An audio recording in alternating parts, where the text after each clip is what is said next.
Good morning, Tan Sri Dr. Rebecca Fatima Star Maria, Dato Kong Sui Lin, Dato Nor Farida binti Muhammad Arifin, Tan Sri Liu Ki Sin, friends from the media, ladies and gentlemen, and Team Ecoworld.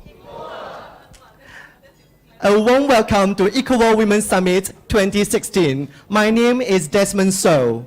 My name is Unku Iskandar, and we will be your MCs for today. Ecoworld Women's Summit marks the continuation of a series of engagement workshops by Ecoworld under the Professional Women's Network, which was launched on the 8th of March in conjunction with the International Women's Day. The Professional Women's Network includes all Ecoworld female employees and features a series of structured learning events to empower and help women realize their full potential on the professional front. To start off the event, it gives me great pleasure to invite Tan Sri Liu Ki Sin, Chairman of the Ecoworld Development Group Berhad, to give a welcome speech.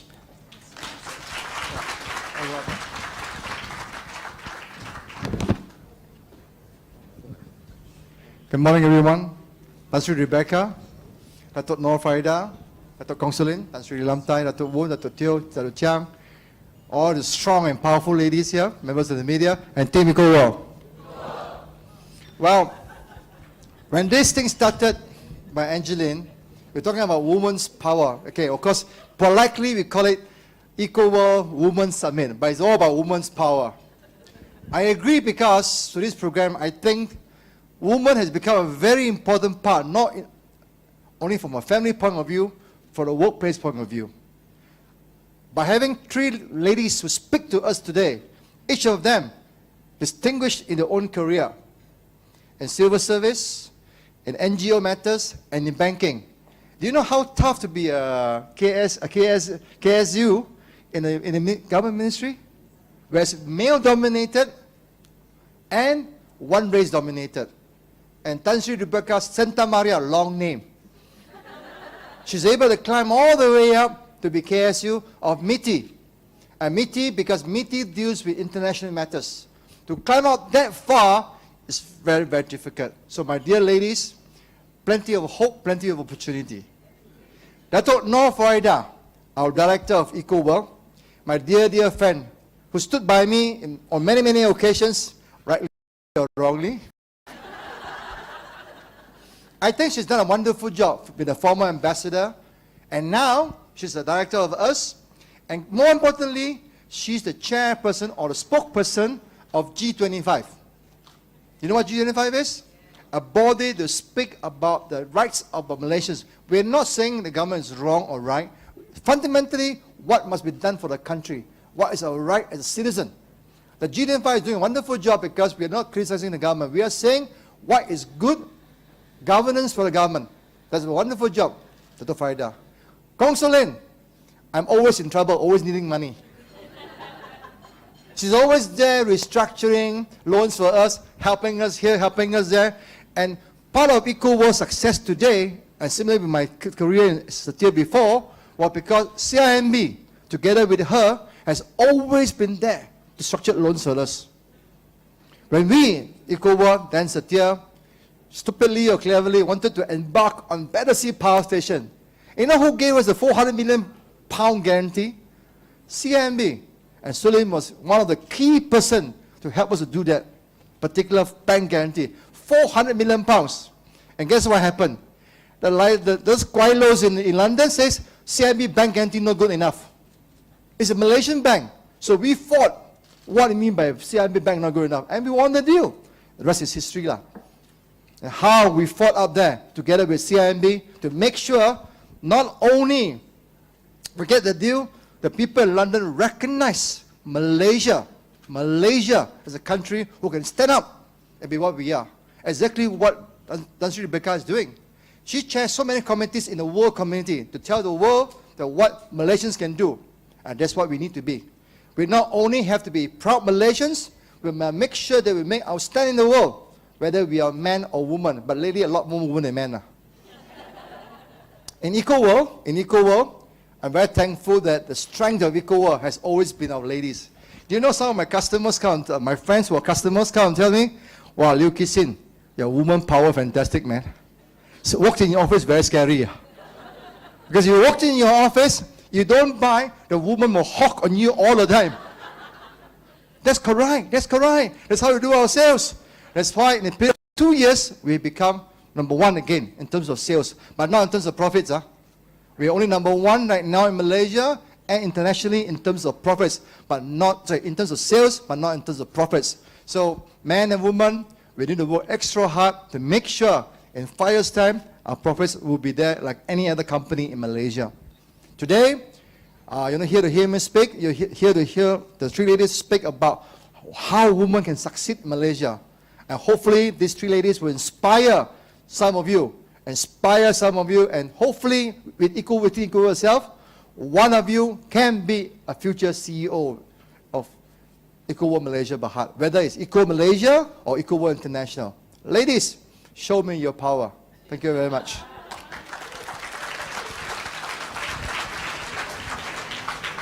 Now, I have the great pleasure of introducing Tan Sri Rebecca to all of you. Dr. Un will introduce Dr. Farida, Dr. Chang will introduce Dr. Kong. My job is to read about Tan Sri Rebecca. So long how to read. All I can tell, she's so smart. Rebecca is much, much younger than I am.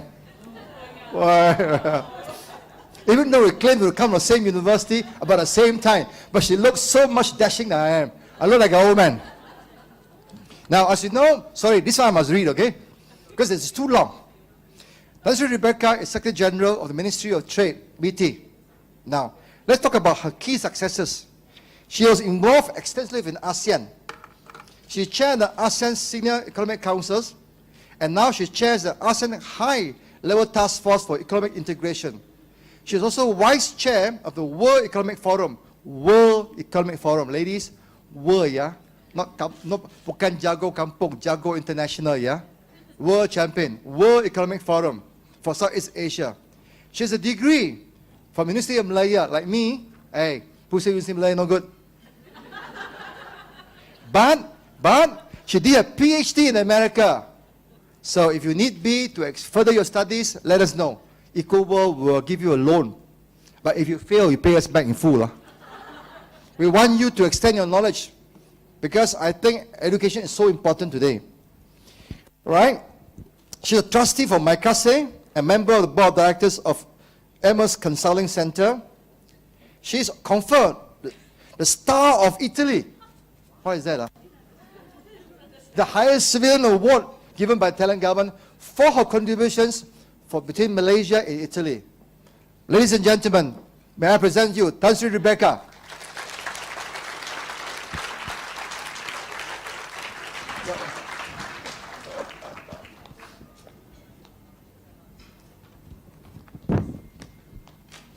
Thank you so much. Is it here? Yes. No. Here? No, I'm supposed to speak now. Yes, you're supposed to speak now. Sorry. Yeah, well, this is, yeah. Thank you very much, Tan Sri Liew. Good morning, ladies and gentlemen. Thank you very much for being here to listen to my simple story. What I share with you is not extraordinary. I think a lot of us would have gone through similar experience. But let me, is there a PowerPoint? Yes? Can I use the clicker? Thank you. Okay, let's start. Just a simple story about how I went from Malacca to where I am in Miti. I think many of us share the same kind of story. This is a picture of my grandmother. The lady in the middle is my grandmother. The person next to her in the fancy shoes. Now you know where I get my shoe fetish from. That's my mother. And the baby being carried is my eldest sister. This picture was taken in 1956 when she was 1 year old, her 1 year old party. The rest are my uncles and aunties. That house behind is the house I was born in. My sister, myself, and my brother, those were the days when you didn't go to a hospital, you were born in a house. But in many countries now, we've come full circle and people are having babies in the house again. So anyway, so that's the home I was born in. And it's a very humble beginning, and I'm pleased to share this with you. My grandmother is Nyonya. So therefore, she was, as far as I can remember, she only wore baju like that. She always dressed like that. For more formal occasions, she'll wear the baju labo, because this is the Baba Melaka style. So this is one woman who has left a very strong impression on me. The three women you see there were the three strong influences in my life. My mother, a very simple woman, she was, in those days, to be a working wife, working woman was a bit odd. I remember going to school and having to tell people that my mother was at work and why she couldn't come for some of the school thingies, right? It was very odd for me because mothers were housewives. Majority of the mothers worked from home. So my mother was very, very strong that way. And the night before I got married, I remember her set of words to me: don't quit your job, don't change your name, hence my name. And the last one I thought was very inspiring: have a separate bank account. No, that's yeah, I have never forgotten that, and I passed that on to my daughter. My daughter's getting married later in July, and I told her the same thing. I said, these are the three things your grandmother told me, and that stayed with me, and I think it's held me in very good state. Whatever it is, women, you need financial independence, whatever it is, to do what you need.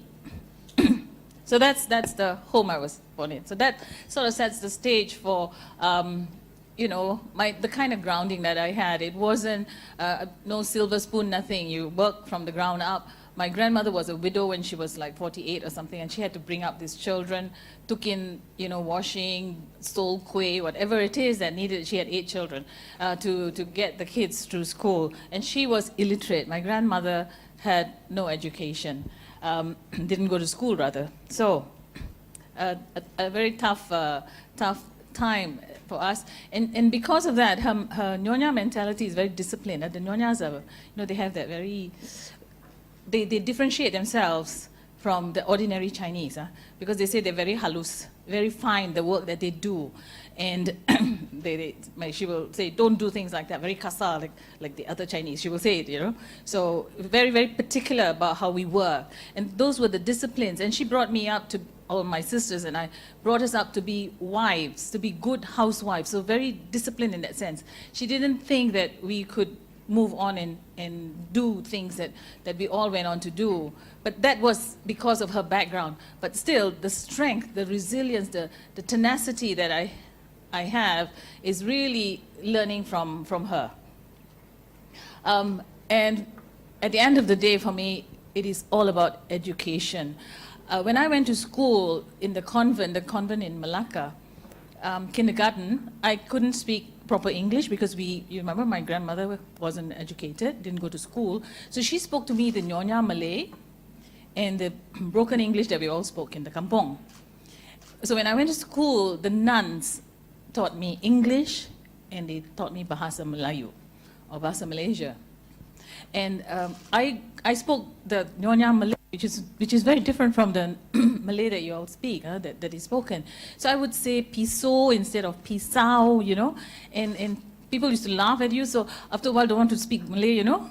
But I learned it. I learned to speak English and Malay when I went to school. So I'm very grateful to the nuns who took the trouble to, you know, to teach you and to be very dedicated in making sure that the girls in the schools, you know, come up to speed, as it were. And I went back to Malacca last year and spoke to the village and to the nuns who were there and the girls who were there, and I said, you know, everything I have today is also because of education and the nuns that educated us. And my message to the women in the village was, if you give your children nothing else, if you give them nothing else, give them education, and that's all. So for me, I am what I am because of the education that I got from the nuns in the school. These are things that I believe in. To really get where you want to be, you have to have this essential principles in you, these values.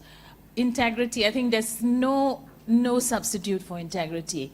Whatever you say, and in the course of the work that I've been in MITI, I mean, you get, at this level, you get whacked with all kinds of things, especially with social media. I was hit a few times, Dr. Farida, I empathize with you. You get hit because social media, they don't care about the person that they are hitting. You know, so you need to be, that tenacity, you need to get up when people hit you. But you have to be true to yourself, and so integrity is above all else. In the ministry, if there is so much as a sound that someone is doing something that's not quite straight, the person gets transferred.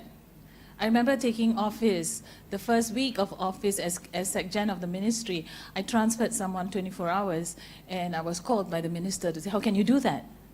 I said, because if I don't, I will just, you know, perpetuate something. But you know, people are innocent until proven guilty. I said, yeah, but not in this case. If there is this, you know, sometimes you say there's no fire, no smoke without fire.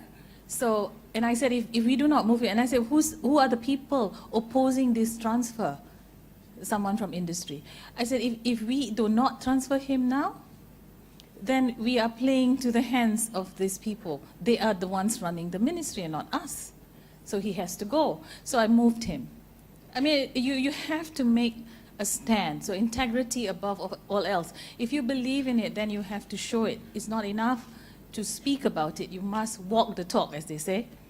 And authenticity, I mean, really, I mean, if I'm sharing with you, I shared with you my background, because you cannot go there and pretend that you're somebody else.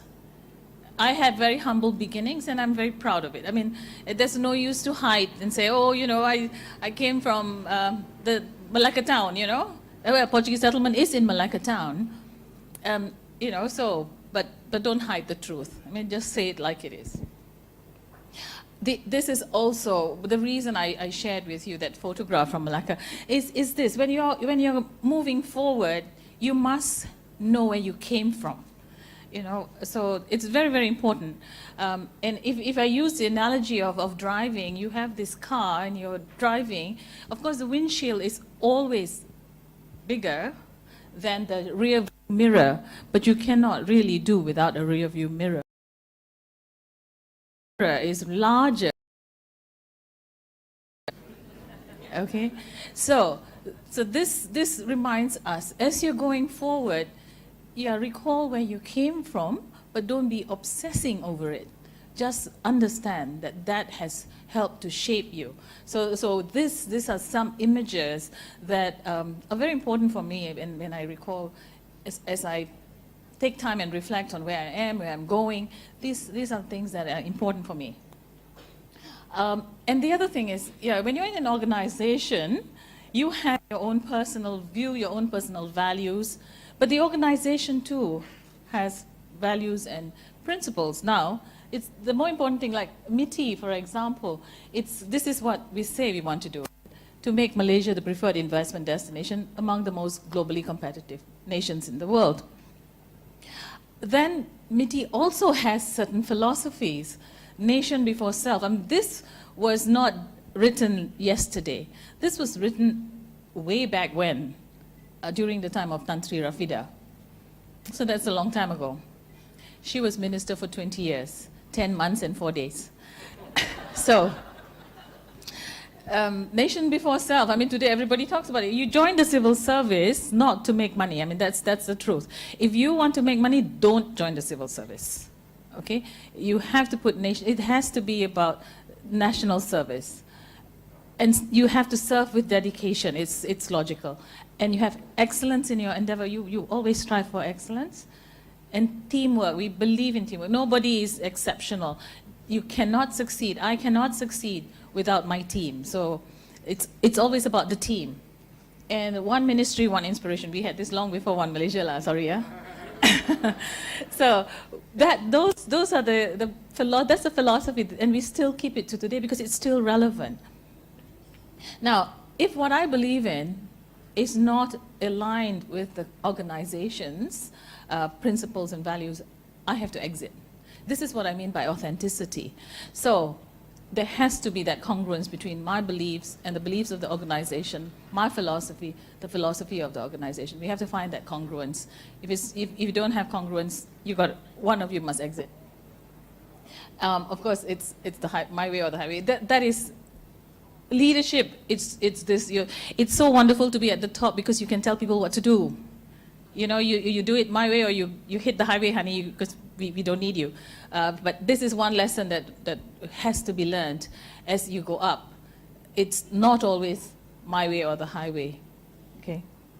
And very important for leaders also, and for women equally, that we do not always have the answers. And so I always, I trust my team. So important decisions are not made by me alone. I bounce it off the whole team. So we learned it we learned some really important things, really through some difficult decisions that we had to make in the ministry, and we're still having to make some really difficult decisions in the ministry. We cannot make it alone, neither the minister nor me. And sometimes it's not just the ministry. We've got to discuss this at the cabinet level. So some decisions take a little longer because we have to consult and deal with the others. In government, it's so easy to say, I know everything. The government can just make a decision. I mean, we can just say, I'm making that decision. But what we are now, over the months and years, especially during the period when we were negotiating the Trans-Pacific Partnership. That was a really, really challenging period for the ministry. Although the ministry was not solely responsible for the negotiation or the decision to negotiate, the Ministry of International Trade and Industry was the coordinating ministry. Unfortunately, people only saw our face and said it was the ministry's decision to do this. It was MITI's decision. So online, MITI got whacked. And online, myself and Dato' Jayasiri, who's the lead negotiator, got whacked. We got called anti-nationalists. We were called traitors, all kinds. So I mean, we were treated very badly online. The social media is a new phenomenon. We're all adjusting to it. But what did we learn from the Trans-Pacific Partnership?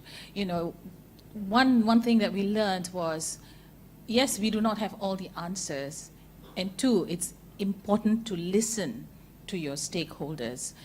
Until the Trans-Pacific Partnership, we did not know, I'm saying we in the sense of MITI, MITI, myself included, did not quite know how to engage our publics, i.e.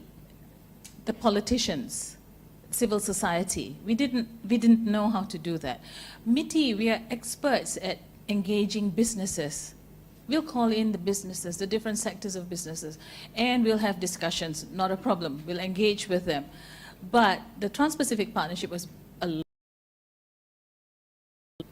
So we had to learn how to engage with civil society. For the first time, we had the opposition members. We had Nurul Izzah, we had Charles Santiago, we had Wong Chen in our office, my office, the first time I did it. And I did it without consulting my minister. I said, we got to call in these people, they're making a lot of noise. So we called them in, we had a chat with them. And then subsequently, we formed the caucus, a bipartisan caucus, to bounce off the text, the ideas that we were taking to the negotiation. So to say that the negotiation was done in secret, we got all this whacking, not quite true, because every time before a round, we would have this engagement with the bipartisan caucus. We had 4 from the opposition and 5 from the Barisan Nasional. And we would have that discussion.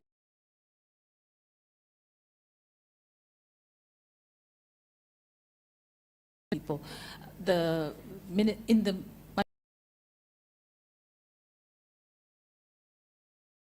with different parts of Malaysia, a couple of town halls. The first town hall that we had was about 1,000 odd people came and they whacked us. They just shouted at us. But subsequently, with the engagement, the subsequent town halls were less were less boisterous, less noisy. You know, folks, and we had not only town halls, we had workshops so that folks were interested in different parts of the agreement, would go and talk to the negotiators and get an insight into that. So really, we had to learn the hard way that we as government don't have all the answers. We need to hear from our stakeholders as well. And as leaders, I like this picture because this is a fellow who's, you can look at it in many ways. He could be a leader who's completely clueless and going on doing what he wants. Or you could have a leader who's actually trying to make sense of the different people in the orchestra. An orchestra has to be with one voice, right? But in an organization, you will get folks who are very enthusiastic. You get folks who do what they want. You get folks who will be sleeping through the time at work. So the leader then has to try and make sense of all these and use the talents. And I keep saying, you know, like I said, I don't need to know everything, but I need to know who knows more than me and to make use of that person's strengths. You know, if I think I know everything, then I'm God lah.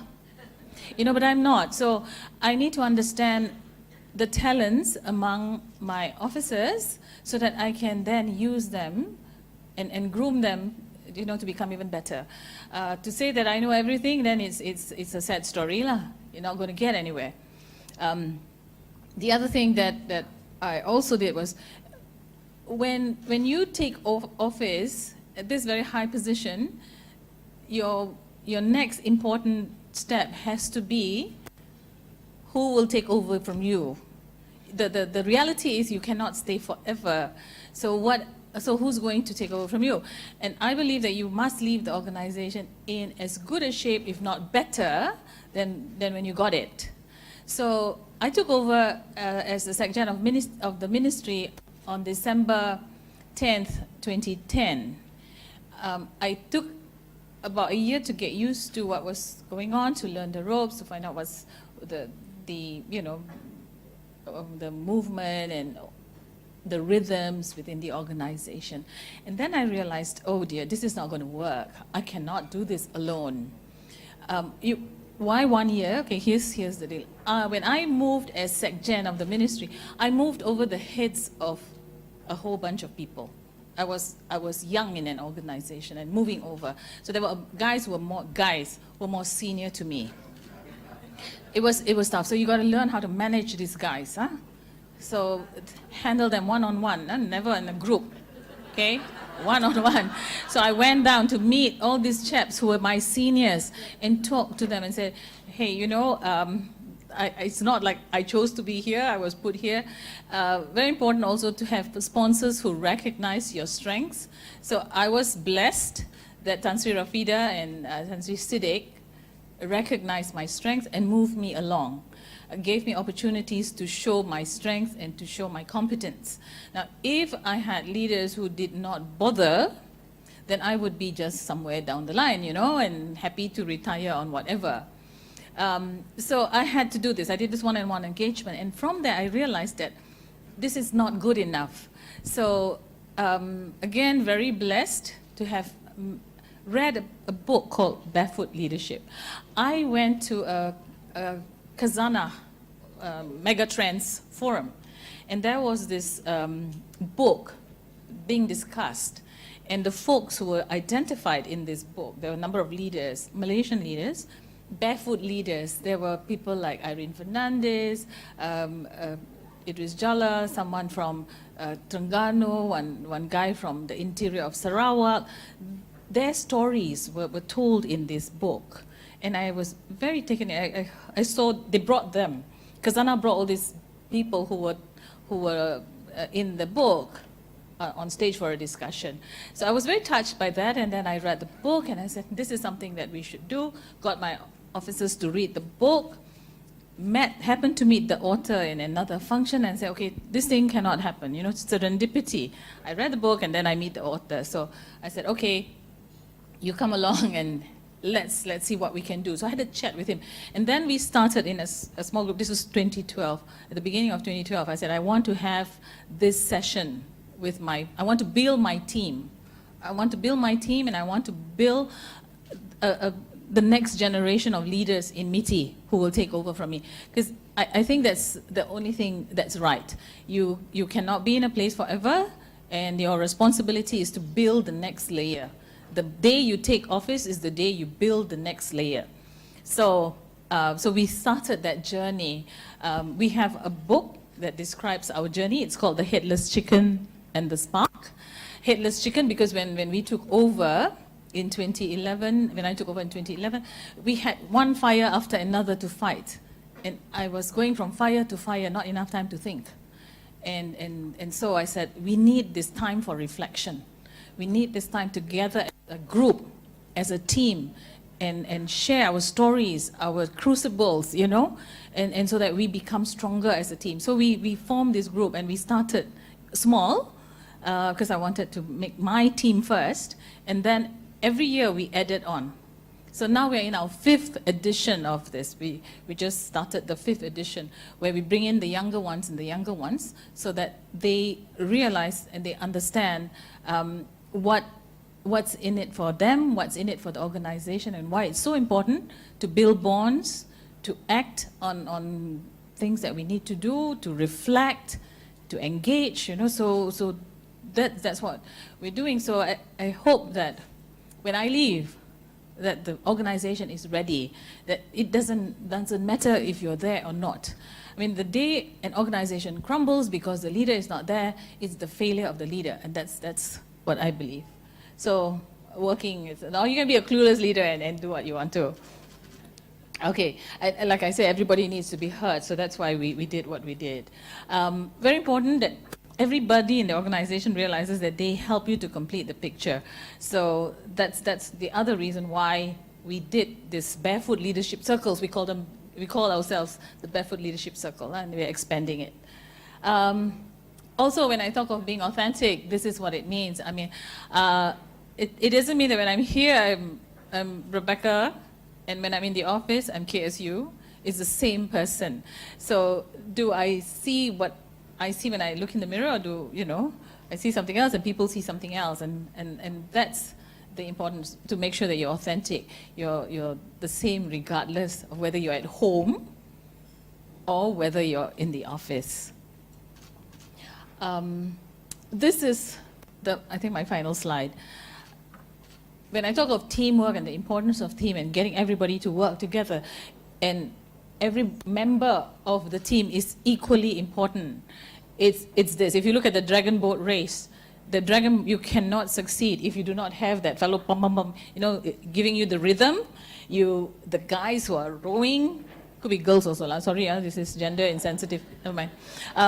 The guys who are rowing, and there's one guy at the back, you know, who's steering the boat. So every part of that boat, everybody in that boat is equally important.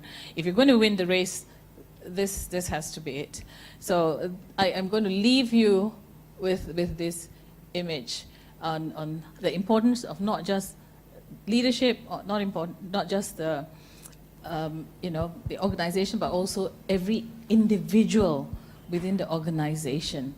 And for women, you know, you have to work twice as hard to be noticed, for someone to realize that you have the strength. The civil service is still very male-dominated at the top. We've not had the top 3 positions in the civil service, i.e. the chief secretary to the government, the head of the director general of the public service, and the head of finance. These 3 posts have never been held by women. At the Ministry of International Trade and Industry, we had a woman minister for 20 odd years, as I said, but we never had a woman SecGen. So I was very blessed and privileged, and you know, to have been given that opportunity to be there, to be where I am now, and I owe it to the women in MITI to ensure that I'm always at the top of my game, and that I not be one of those that say, yeah, you know, woman lah, you know, cannot have that kind of thing. My incompetence or my lack of dedication reflected on other women in the organization. So you carry a double burden, not only, you know, because you're leader of the organization, but because you're the woman leader. you're a leader who happens to be a woman in that organization, everybody looks at you and everybody's waiting to throw stones at you, and so you've got to really, every time you make a side step, you take a side, a slip here and there, they say, yeah lah, woman. So it's like how we treat women drivers, this person, yeah lah, woman driver. So you have to be on your guard all the time, because you owe it not just to yourself, but to all the women in your organization. Okay, so with that, I'm going to leave, that with you. My parting words. Always try to make a difference wherever you are. This one, he's not everybody's favorite guy, but I thought the statement that he made was so important. Forget the guy who said it, but just focus on what he said. Do you want to spend the rest? This was when he was quoting the guy from Pepsi Cola, remember, to come into Apple. Do you want to spend the rest of your life selling sugared water, or do you want a chance to change the world? I'm not so much about changing the world, but making a difference. Making a difference in the ministry, making a difference in government, elevating the standing of government, of civil servants in the eyes of the world. Thank you very much for your attention.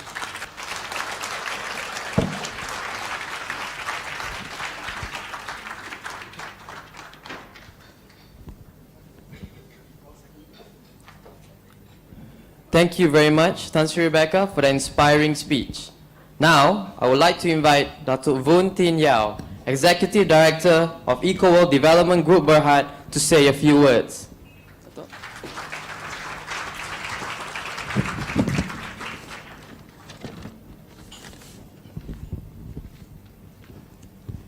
Good morning, ladies and gentlemen. I have the pleasure to introduce the next speaker, Dato' Nor Farida binti Muhammad Arifin.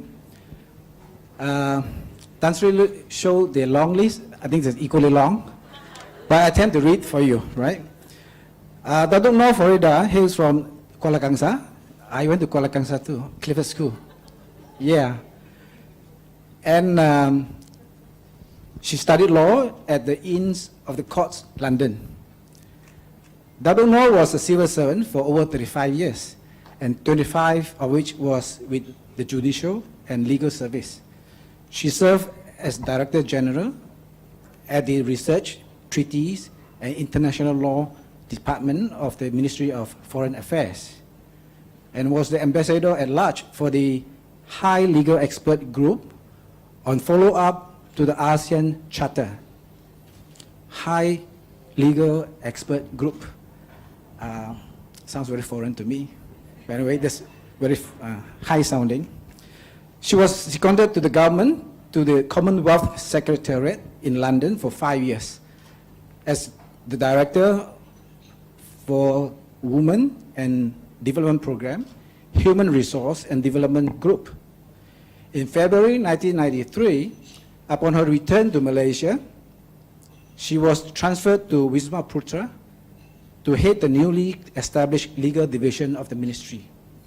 In September 1996, she was absorbed into the administrative and diplomatic service and was appointed the Undersecretary of the newly formed Territory and Maritime Division of the Foreign Ministry. In August 2000, she was posted to the Netherlands as the Malaysian ambassador to that country. She was also concurrently appointed, 1, the Malaysian co-agent to the International Court of Justice for the Pulau Likitan and Pulau Sipatan case against Indonesia, and 2, the Malaysian permanent representative to the Organization for the Prohibition of Chemical Weapons, which is based at The Hague. She was elected the chair of the 8th Conference of States Parties of the Chemical Weapons Convention in October 2003. She was the first woman to chair such a conference. Prior to that, at the first review conference of the above convention, she was elected to chair the drafting group on the political declaration. She was again appointed the Malaysian co-agent by the government when Malaysia and Singapore agreed to submit the Pulau Batu dispute to the International Court of Justice. Datuk Nor retired from civil service in 2012 and is currently independent non-executive director of Ecoworld Development Berhad. Well, from the numerous appointments that Datuk Nor held and the work that she did, I'm sure we find it a bit foreign to us. So rest assured, I think you are not the only one if you feel so, because after all, she works for the foreign ministries. Okay, closer to home, as been mentioned by Tan Sri Liew, Dr. Nor also one of the founding members of the G25 prominent Malays. So she is also the spokesperson. Yeah. She has been very outspoken against racial extremism and against religion intolerance in this country. And also she spoke up against gender inequality. She has been a very fierce advocate of Malay women's rights. Today, Datuk Nor will address you on the woman breaking glass ceilings. Let's welcome Datuk Nor.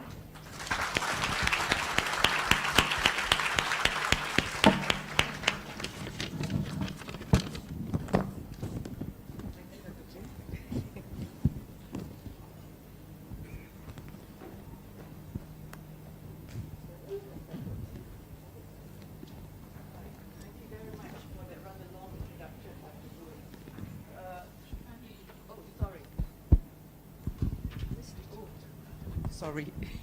Thank you very much for that rather long introduction, Datuk Boon. Ladies and gentlemen, good morning. First of all, I wish to congratulate Ecoworld, especially the management of Ecoworld, for organizing this Women's Summit. This is really testimony to the gender sensitivity and also the enlightened management of Ecoworld, headed by our none other than our Tan Sri Liew. My presentation today will be on the subject of cracking the glass ceiling. There is little doubt that in the last 20 years has heralded, I'm going to talk about Asia in general. We have made great strides in the area of women's rights in Asia in the last 20 years. Our economies have transformed and living standards have risen. And for women particularly, opportunities to access education and to enter the workforce are increasing. And with these developments, the gender gap in Asia is beginning to narrow. But there is still a long way to go to improving the representation of women in leadership roles. In fact, a comprehensive study by the Lee Kuan Yew School of Public Policy at the National University of Singapore has highlighted the absence of female voices in setting the direction of society, business, and politics. Sorry? Yeah, this one. Now, Asia's women, including Malaysian women, appear to be taking one step forward, two steps back when it comes to gender equality. And women are finding themselves bumping into the glass ceiling on their way to the top. In the words of Anne Morrison, a feminist writer from the US, she has described the problem as follows.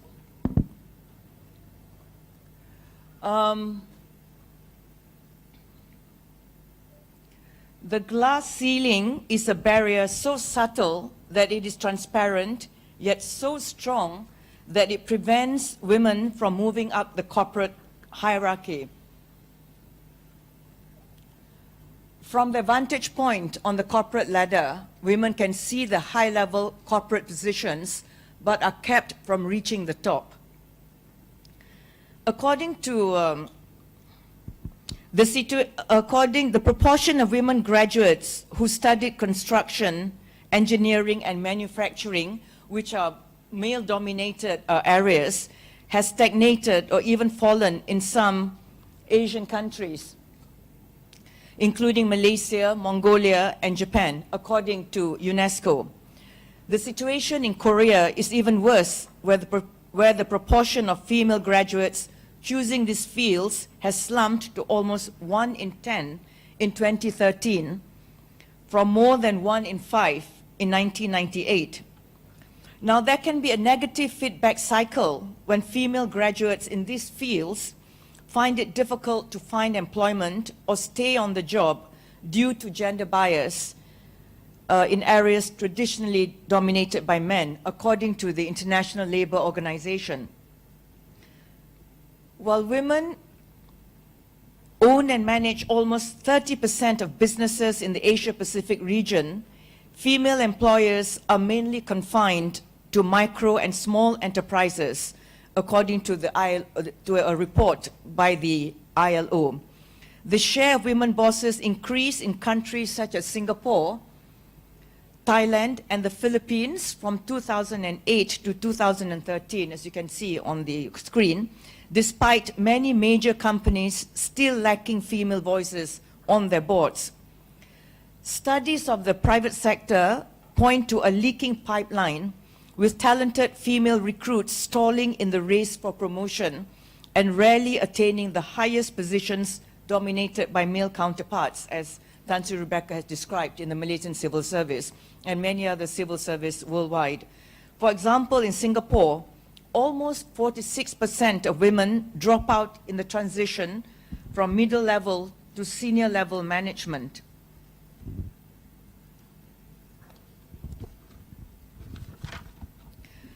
Now, what are the major obstacles preventing women from breaking the glass ceiling? The following are some of the causes. First is, these are some of the causes. First is gender stereotyping. This is reinforced in our education system and the education system of most countries, and also in advertising, where women are portrayed as housewives, or some, even in some advertisements, as sex objects. And so women are not taken seriously. This is also linked to the fact that family responsibilities are still mainly assigned to women. But put bluntly, the way we think about women is part of the problem.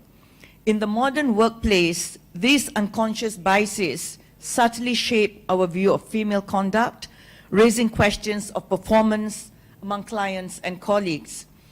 Most people think that, well, because if women work, it's only to supplement the household income, and the main wage earner is still the husband. So, they think, society tends to think that women should be content with that and should not have ambitions about advancing to the top of their organizations. Second is job segregation, which runs rampant. Just as the overall labor market remains sharply segregated by sex or gender, women executives are concentrated into certain types of jobs, mostly staff and support jobs that offer little opportunity from getting to the top.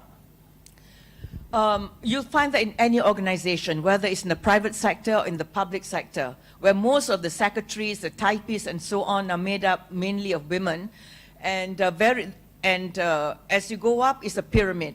You get fewer and fewer women at the top, especially women executives, and especially women CEOs. Well, there have been exceptions, but these are the rare few. As Tan Sri Rebecca has also mentioned, well, we're never going to get, women's never going to occupy the job of chief secretary to the government, not during our lifetime. Now, another reason is the old boys network.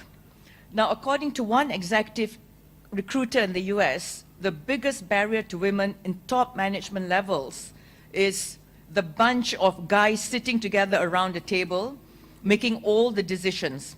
In short, when deciding who to promote into management, male corporate leaders tend to select people as much like themselves as possible.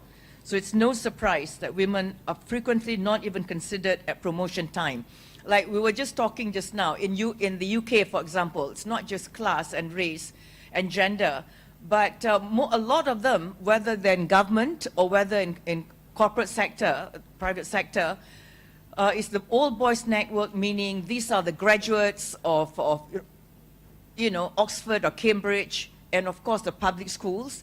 And it's all very buddy-buddy, and they will, if they find in a job interview that the applicant has gone to the same school or the same university as themselves, those applicants are going to get priority in the selection for the appointment of the job.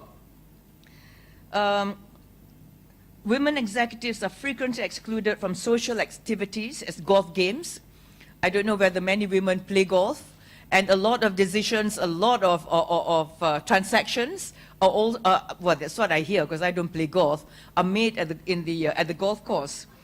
And women often describe the clubbiness among the men that exist at the top. The corporate executive suites are ultimately boys' clubs. Then we also have sex discrimination. And in surveys conducted by the Wall Street Journal and Gallup poll as long ago as 1986, that's more than 30 years ago, women managers were asked what they consider to be the most serious obstacle in their business careers. Only 3% cited serious family responsibilities, but named reasons related to their gender, including male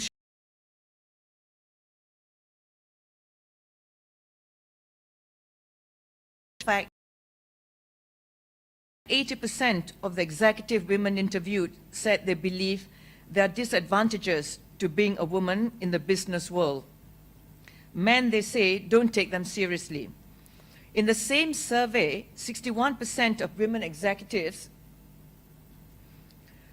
reported having been mistaken for a secretary at a business meeting. And this has happened to me personally, because when I was ambassador in The Hague, they usually have this Taimun, which is the sort of the model UN, and schools, international schools all over the world participated in this Taimun. And normally they invite ambassadors, in The Hague to the opening of the Taimun. I remember I went to the hall, to the convention hall where the event was being held, and I went with my deputy. And when we entered the hall, they had a person, to greet us, and he made a beeline for my deputy. He simply assumed that the ambassador would be a male. And that's an assumption many people tend to make, both men and women.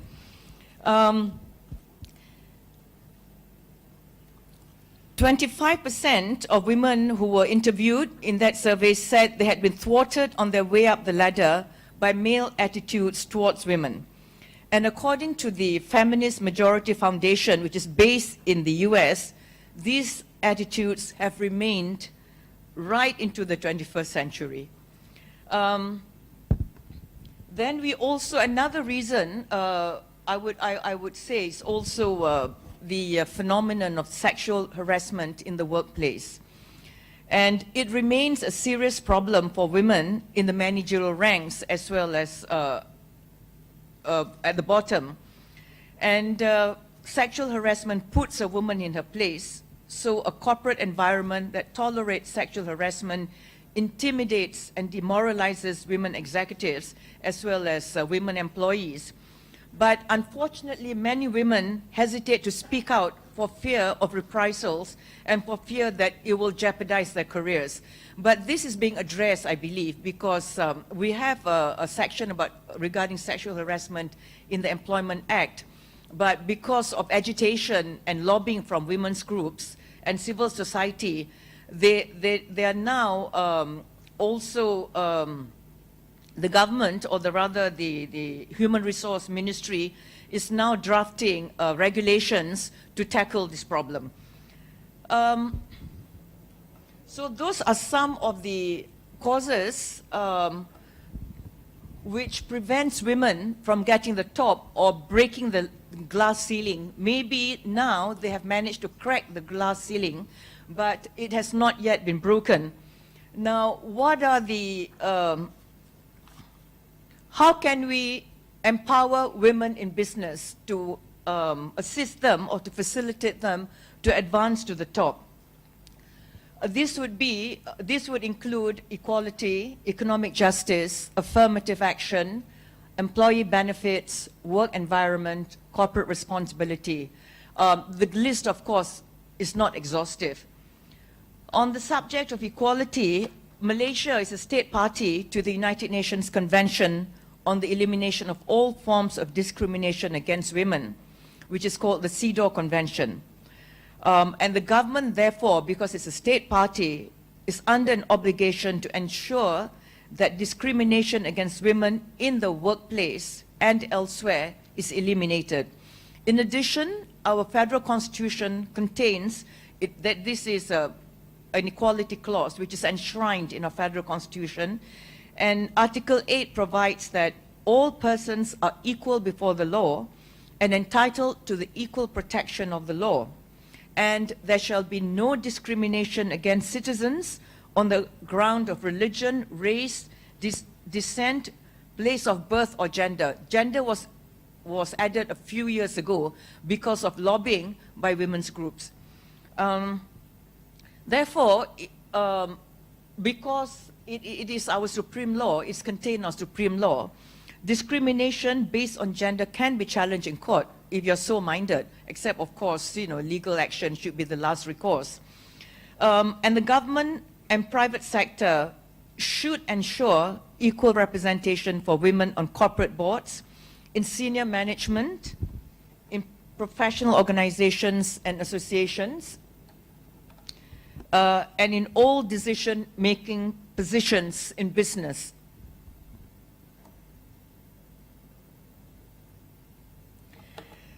Regarding economic justice, I think there's a need to develop and move women into non-traditional fields to eliminate job segregation. We should also eliminate the wage gap by sex and race through pay equity policies. And thirdly, uphold the rights of workers to collective bargaining, fair labor standards, to a livable minimum wage, decent health and safety standards, and adequate and secure pension rights. And achieve equality for older women in pension plans, social security, and insurance. Next, we come to affirmative action. Implement a comprehensive plan to increase the percentage of women and minorities at all levels and in all positions, with specific sanctions against those who violate its tenets. Adopt effective policies on the equal advancement and promotion opportunities for both men and women, and create internal mechanisms to accelerate women's development through fast-track programs until gender balance in senior management is achieved. Also, to establish programs that educate managers on sexism and racism, that these are not acceptable in any organization, and ultimately teaching men and women to work together as colleagues. Employment benefits are also very important. I would encourage companies or organizations to provide medical insurance that covers the full range of medical needs of women employees, including reproductive health care.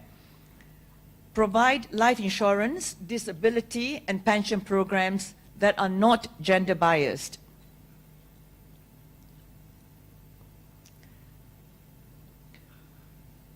provide paid sick leave policies for employees' illness and illness of spouses, dependent children, and elderly parents.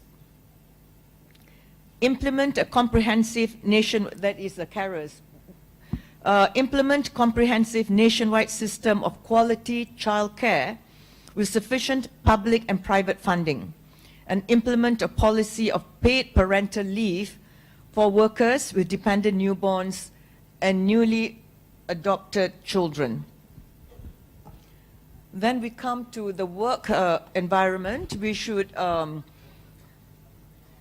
introduce a conducive work environment, and one of the ways of doing it is to develop a workplace conducive to the growth of women and men, and enforce sex and race anti-discrimination and anti-sexual harassment policies, and establish clear grievance procedures. Maintain security service for employees working late and on weekends, and prohibit corporate-sponsored membership in all male business clubs, and etc. I hope Ecoworld will adhere to these suggested policies. Also ensure barrier-free access to all work, transportation, and communication facilities. And in the area of corporate responsibility, adopt a comprehensive policy for the positive portrayal of women in diverse roles in corporate-sponsored media, advertising, and communications. This is what would encourage companies who sponsor programs and so on, whether in the media, whether TV, radio, and so on, to go for a positive, to encourage positive roles, women at work, women, not just women, not confined to their domestic chores and domestic roles, but women as leaders, women as leaders in the civil service, or whether it's leaders in the corporate sector, and in artistic world, and so on and so forth, so that eventually the public and our communities will be used to the portrayal of women in all these roles, and not just see women as, well, mothers, daughters, housewives, and so on. Yeah, that is the gist of my presentation. Thank you very much.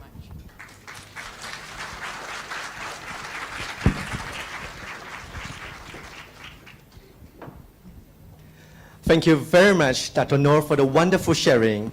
Ladies and gentlemen, we will now take a 30 minutes tea break. Enjoy the light refreshments. Welcome back, ladies and gentlemen. Now, I would like to invite Dr. Chang Kim Wah, CEO of Ecoworld Development Group Berhad, to say a few words.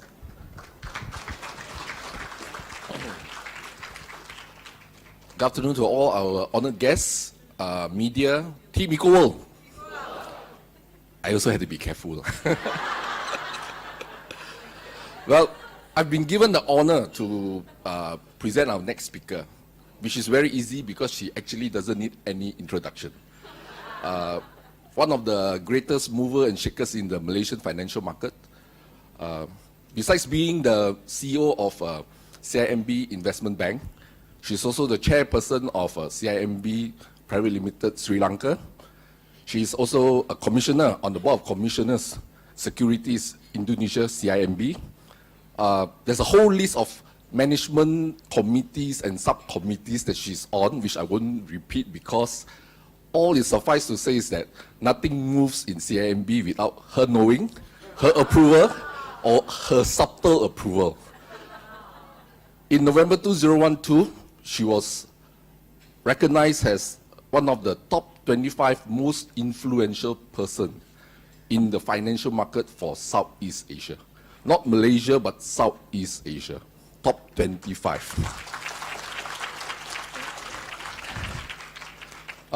We're also very proud of her because she is also a graduate of alumni, which I am from, University of New South Wales.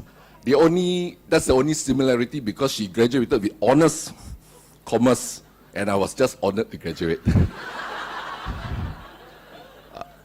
Besides her very, very busy schedule, I've been made to understand that she's a very skilled artisan in terms of cooking. She cooks for her family. She's very good in sewing. So, please welcome the one and only Dr. Kong Swee Lin.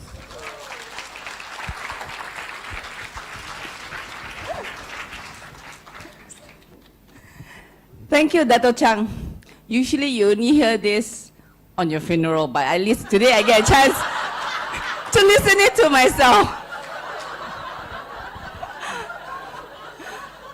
This morning, when I walked into this hall, I was pleasantly surprised. Surprised that I can see so many men here today. They are supporting a women's function. Let us give them a round of applause.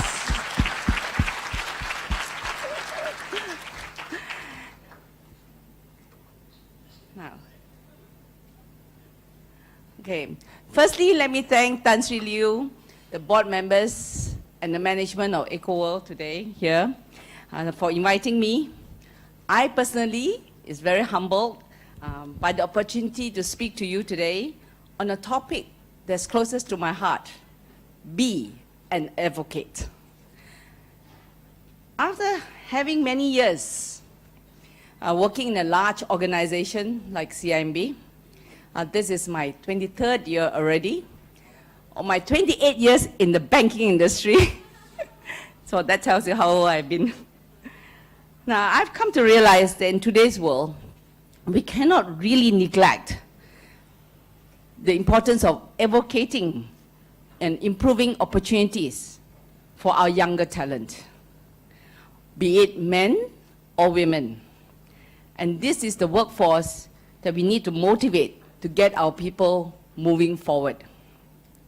When it comes to gender diversity, the leadership of any organization must accept the fact that the profile of women in society and the roles we play in a society differs from men in the way we act, think, and carry ourselves. To me, a successful organization must have enough representation of these differences. Hence, you hear more and more about the percentage representation of senior women in management and on boards as well, in the demographics of the workforce. So all these efforts are trying to balance out this gender diversity.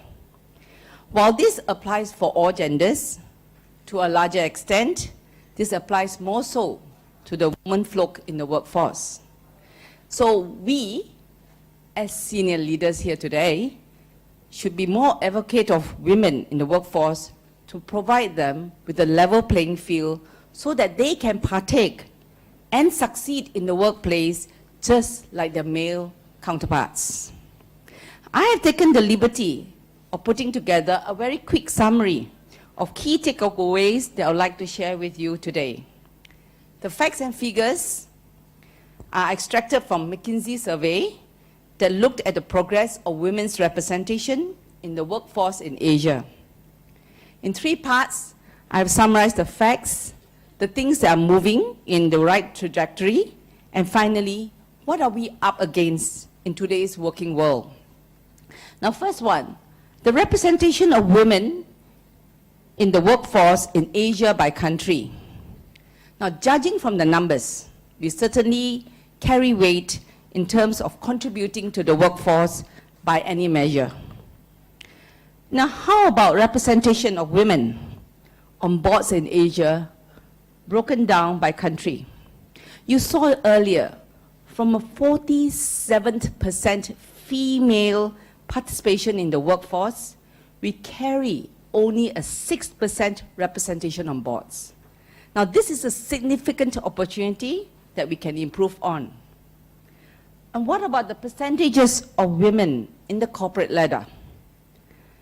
At this point, just think for a moment. Half of our Asian graduates are female. So in order for women to move up the ranks into senior positions, they need to be physically present in the workforce pipeline to grow into these positions. So it makes you wonder, what happened to the women in the workforce today, and where are the women in the pipeline? But things are also moving in the right way. Today we see there's a growing corporate awareness on gender diversity. Ecoworld is one of them, under the leadership of Tan Sri Liu, as you can see today and what you have heard. Certainly, many corporates have made good trajectory in this area, and this can only get better with corporates such as yourselves taking stewardship. Then, on corporate engagement in gender diversity, we continue to remain optimistic. Seeing more initiatives have been taken, and this will continue to be growing, and we see more corporate engagement in gender diversity. There is also an increased emphasis on corporate programs, as you can see from this chart. The years of awareness and adoption of gender diversity are taking place, leading up to good foundation for the corporates to expand on. So in short, there is good, clear progress, but more can be done. Finally, what are the challenges that we are up against? Now, dropping from such high percentage of women that enter the workforce down to a small number at top positions makes you ask yourself, what happened in the middle of it all? What happened to the women in the middle of their career? Where did they go? Then you look at McKinsey's survey, it indicates that a lot of women leave the workforce voluntary. Why? Most of them have to attend to young families. And especially in our culture, women are expected to take care of the home as well. I do not think it's wrong for them to drop out of the workforce. But perhaps what could be more encouraging for us is to see these talented women overcome the obstacles at home and at work so that they can remain in the workforce to build up our society and our organizations. Personally, I'm of the view that the organization itself can be an advocate for young parents in the workforce. You have heard earlier from Dr. Farida, organizations should support and create a workplace environment for this practice to sustain. Organizations' policies as well as philosophies. This conversation needs to start focusing on how to build a sustainable structure that supports women, and of course this one will require us making hard choices because women can play multiple roles. Hence, how do we make it possible for our top performers to stay in the workforce? How can senior leaders establish the rules of the game? We have to ask ourselves, do we have policies in place that line managers can act on it? I have to agree, it is difficult to walk the talk, and we see a real difference if we can make in leveling this playing field for women in the workforce. Today, when you ask what are the measures of success for women in the corporate world, first thing that come to mind, most people will say, we have X number of women in senior levels, we have X number of women in the boards, we have car parks for pregnant women nearer to the office, we have childcare on site, mother's room, maternity leave, and so forth. Now, these are probably very basic, tangible opportunities that the organizations can provide. But then, the key thing is it boils down and comes down to individual. Individual from the perspective of us women, as well as men. As individuals, we are most impacted by the people we interact in the workplace. So it's important for us senior leaders to walk the talk. We look towards people we admire and people whom we have made impact in our lives as role models or as mentors. Now, I think this sort of emulation is important because it gives us a sense of who we want to be and who we want to become and what we want to achieve in life. For me, on the external front, I have undisputed admiration for Condoleezza Rice. She is the former National Security Advisor and Secretary of State. Now, Rice is the first female African American Secretary of State. She is exceptionally talented, very articulate, and undoubtedly very apt in handling critical situations. So it's not hard to admire her because she is one person, one lady who's very at ease with herself. Then on the home front, the one person that's lasting impact on me is my late mom. She just passed away a year ago. She's extremely hardworking and actually very, very wise. We led a very simple life from a very humble upbringing. She personally gave us the security of us being able to find ourselves without forsaking family values. I thought my parents were very progressive during that time.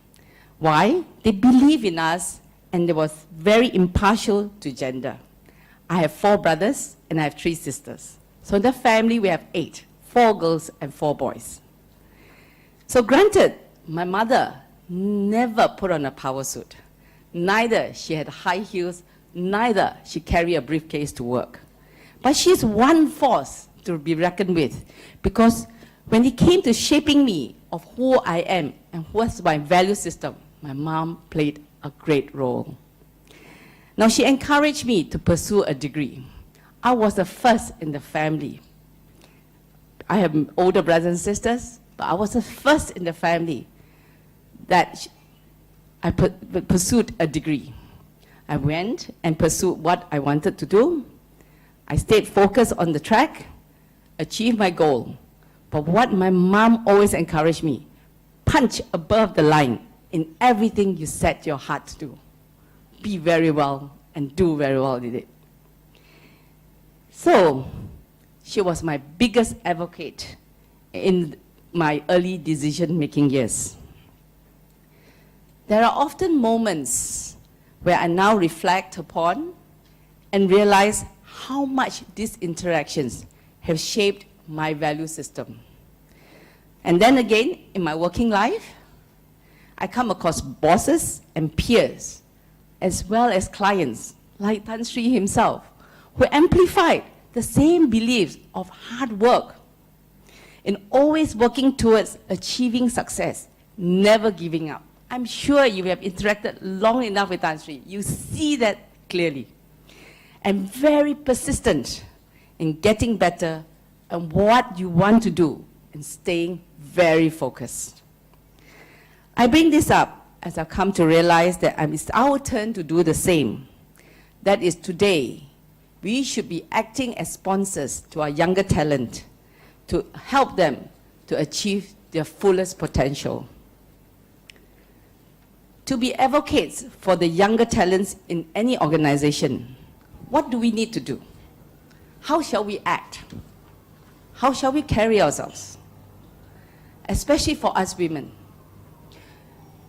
We need to root for one another.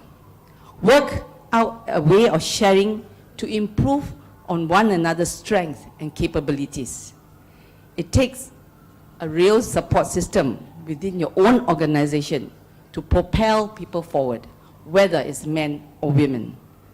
Likewise, supporting the women in our workforce in terms of career advancement and being able to influence the change in leadership views on gender diversity matters.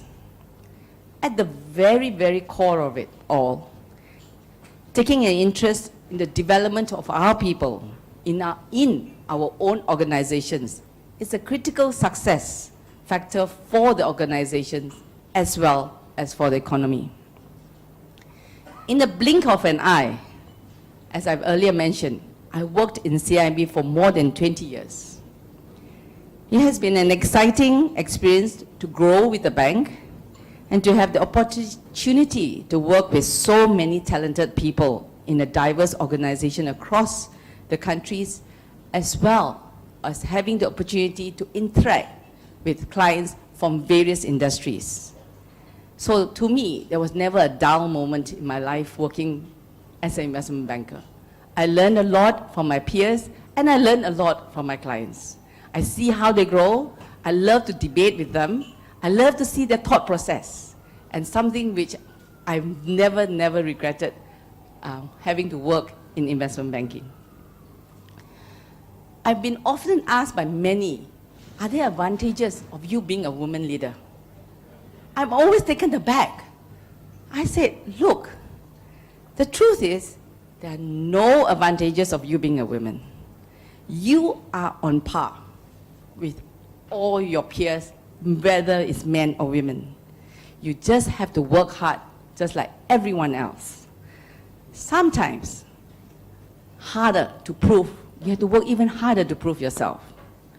But I always remember, I always fall back on 3 critical points in my life. First, build up resilience. How do you do that? What is resilience? The ability to recover quickly from difficulties and challenges. It is a form of toughness. It grows on you as you master it over time. Never know what things could throw to you in life, but the ability to pick up oneself and run along with it. The other, I think, is grit. It's actually to resolve the courage itself as well as the strength of the character. For us women, it's important for us to build confidence. Confidence of our own abilities, self-assurance from the belief that you can do it. When it comes to play, it is resilience that makes you get up after making a mistake or encountering a challenge. And it's grit that pushes you along through the walls and rises above all the challenges. And finally, confidence is the one that helps me to transform all these challenges into greater self-assurance. Now, I used to drive deal transactions when I joined CIMB. Basically, coolie round, you can call it coolie, right at the bottom of the rank. So I used to write credit papers, and I practically had to structure them and execute them. But today, what is my role as a senior leader? Today, I build teams and get them to do problem solving to get the results as a team. The ability to understand how success can be built when we stand together, as also mentioned by Dr. Rebecca this morning. As a team, you can deliver better propositions to solutions, to your clients, to your organization. It is very easy for us to be distracted and succumb to pressure, and especially for us women. A lot of noises that goes around us, we get distracted. So what we need to do, we need to stay focused, look at issues at hand, look at the issue that you have to resolve when your work, look at the issues, not to be distracted by the noises, focus on it, find solutions, and do it well. Also at work today, I had to find ways to motivate my people, my team, to overcome obstacles, and a lot of time, we have painful setbacks as well. So today, I also need to energize the team so that they can be far more resilient, making meaningful connections to collaborate with my colleagues as well as with clients with warmth and humanity. I like to be comfortable with my team knowing that they're working alongside with me and pursuing the same objectives and goals. Hence, keeping open interaction and communication is key. I'm open to ideas and ways to reach an end goal. I am willing and stand guided to be corrected by my own team as well. So I believe in collaborative teams that will produce more creative solutions. Personally, I'm very passionate on my role because I find enjoyment in what I do. And I always like to think of ways to keep the momentum and keep the team energy up. Our clients appreciate every time what we can deliver, and I actually get very happy and I'm very glad if that takes place. And I strive to do better with each opportunity that has been thrown in my path. But as long as we remain true to the purpose as what we do as investment bankers and hold our clients' interests at heart first and foremost, I believe success will follow. A very high standard of integrity is very critical, and I believe in that. And it's also important to carry ourselves well so that people see what we stand for in these values. By our actions, we speak volumes, not just because we are women. So it is a powerful thing to be given the privilege to work with a talented youth in such a large organizations. The energy and the sheer enthusiasm is what we need to see in our younger people. Coupled with the experience and direction that we get, we can provide to them, you see a lot of determination among the young people who want to succeed. Through this form, I'm actually quite a driver by nature. Many of you who have dealt with me will notice that. I push myself against mental barriers by taking a step at a time, but always looking forward. I will challenge my organization in what I believe. I learned over the years to speak up your mind and stand for what I believe in. It is not easy, but you can put things in a nice manner, and you can still work around it with your colleagues and bosses.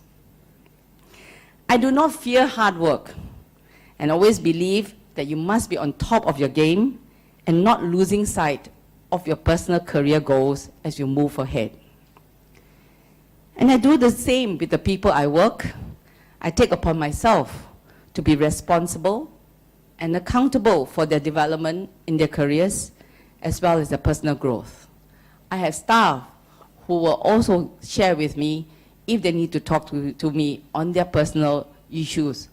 Even if it is staff which is from another department, I can understand their challenges. Some of my other colleagues in the consumer bank faces a lot of challenges because of the long hours and their roles as family caregivers, at the same time maintaining a career. So I'm always prepared to sit down and talk to them if they call on me. So what we need to do as senior leaders, we need to cultivate a younger talent that will also build up the business acumen as a skill set. They will need to be quick in sizing up business issues and decision making. And these skills will benefit themselves in the future as well as our organization. Mentoring young talent is a way we can give back, and then also an opportunity to build leadership skills.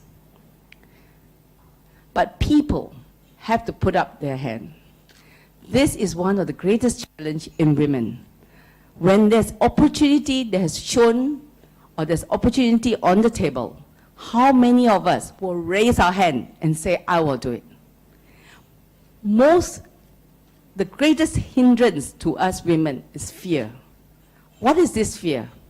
Fear of not measuring up. Fear of not knowing it all. We have to put that aside.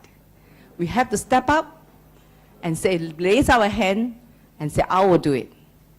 And I'm sure you build up the courage and you can complete the task.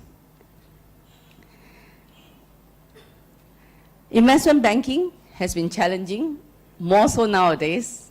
Never in my whole career life I've seen markets as exciting as today. So it requires a lot of diverse skill set in order to succeed. And you will ask me, many have asked me, how did you stay so long in one place? Don't you have challenges? Of course we do. But I've stayed very focused in what I like to do, which is I love deal making and have great interest in meeting people. This job allows me to do that, especially industry leaders. And today, CIMB with its regional platform has granted me more opportunities to interact and meet with a lot more people outside of my home country. And I learned from these people brilliant ideas in many ways how to reach out and achieve my end goal. And this is one of the privilege I enjoy the most. Again, challenges there will be, but a lot of focus and determination that I put into it, and a lot of discipline. It takes time, it takes work, but it can be mastered. Do it over and over again, you will improve your game. This sort of tenacity is more pronounced when you're up against a very male-dominated area. Like Dato Chang has mentioned, I actually graduated from New South Wales.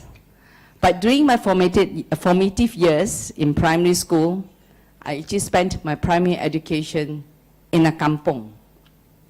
It's a Kampong Pandan Girls' School. Then I moved on to have my secondary education in Convent Pure Road, followed by 1 year.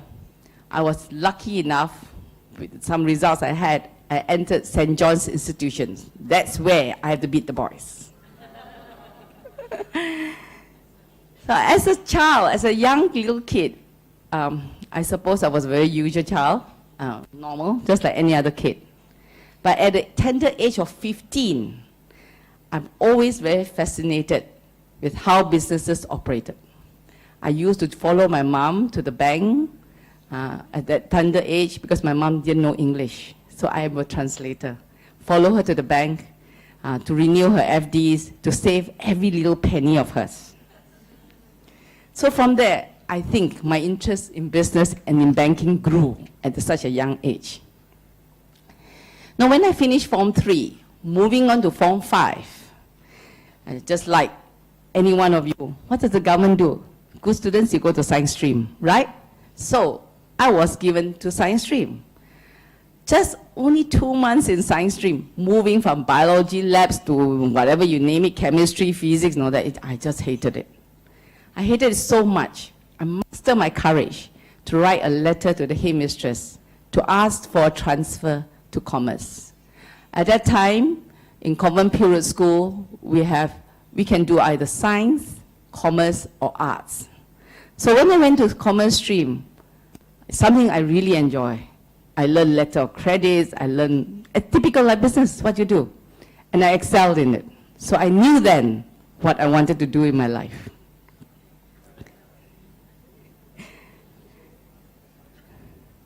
So you have to stand up for yourself. That's how I feel.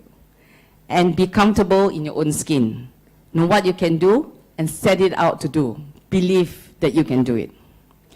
So one last note before I end here to the women. Keep healthy. Make time for yourself. An exercise regime is the best way to clear your mind, to make clear decisions, and you have the energy to run the extra mile. Bearing in mind, you have to take care of your family, and you have to take care of your work, and you can do it. There are, of course, trade-offs. And there are trade-offs. Don't deny yourself that. But we can handle it by prioritizing what is important, not to be obsessive over what doesn't matter. Uphold a high level of integrity, and that will say a lot about you. Never make being a woman an excuse. If we want to be on equal footing between men and women in the workforce, we don't need to sit back and expect for more. What we need to do, raise up our hand, stand forward, and say, I will do it. All the best to you, ladies.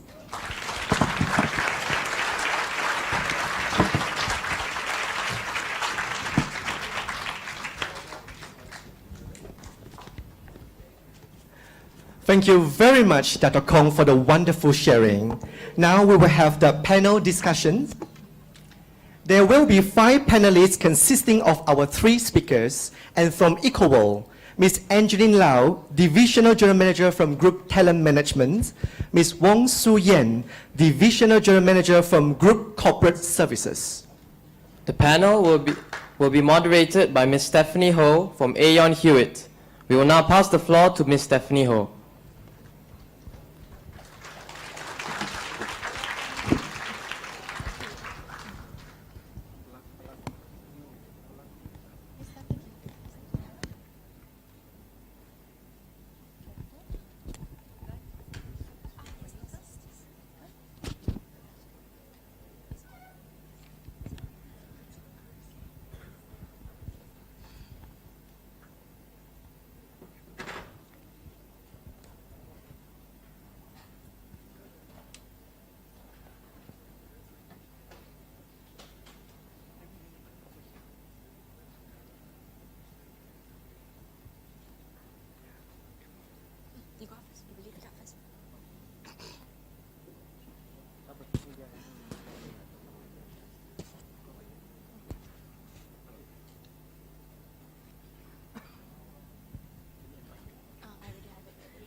Thank you very much. And we would like to actually welcome the panelists to the floor. Thank you.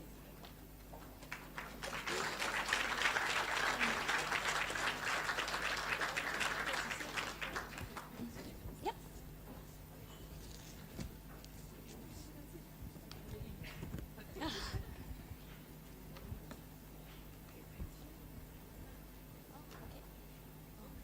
You want to see that side? Okay. I'll move over.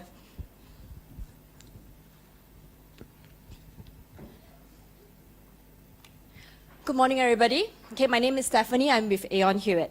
So we thank you for the privilege to moderate today's session with our distinguished leaders today. Okay, it is my pleasure to welcome Dr. Nor Farida, Tan Sri, Dr. Rebecca, Dr. Kong, yeah, Shuyen, and Angeline. Yeah, Angeline is with the Group Talent Management, and Shuyen heads the Corporate Services Division. So women today relatively lives in a complex and independent lives, okay, as daughters, as wife, yeah, as mothers, in addition to career choices, dependable on education, yeah, capabilities and opportunities. It is currently a strong 45% of women demographic strength in Ecoworld. And it is a key interest towards equal opportunities for women across leadership, especially in the senior roles. People initiatives are constantly being innovated within Ecoworld. Okay, but the question is, what can we do more? Okay, our panelists are one voices and people who achieve success and have undertaken progressive steps and choices in life. And today, we would like to have a takeaway towards the end of the day, how we can empower ourselves, both on the personal and professional front. Okay, we shall start off with some personal anecdotes on how they can make it in the leadership, and how they overcome the gender stereotyping and challenges. One of my personal, close at heart topics will be values. Okay, Tan Sri has mentioned a fair bit on values. Okay, if I may, asking Dr. Nor Farida, yeah, what are your personal values keeping you strong and successful?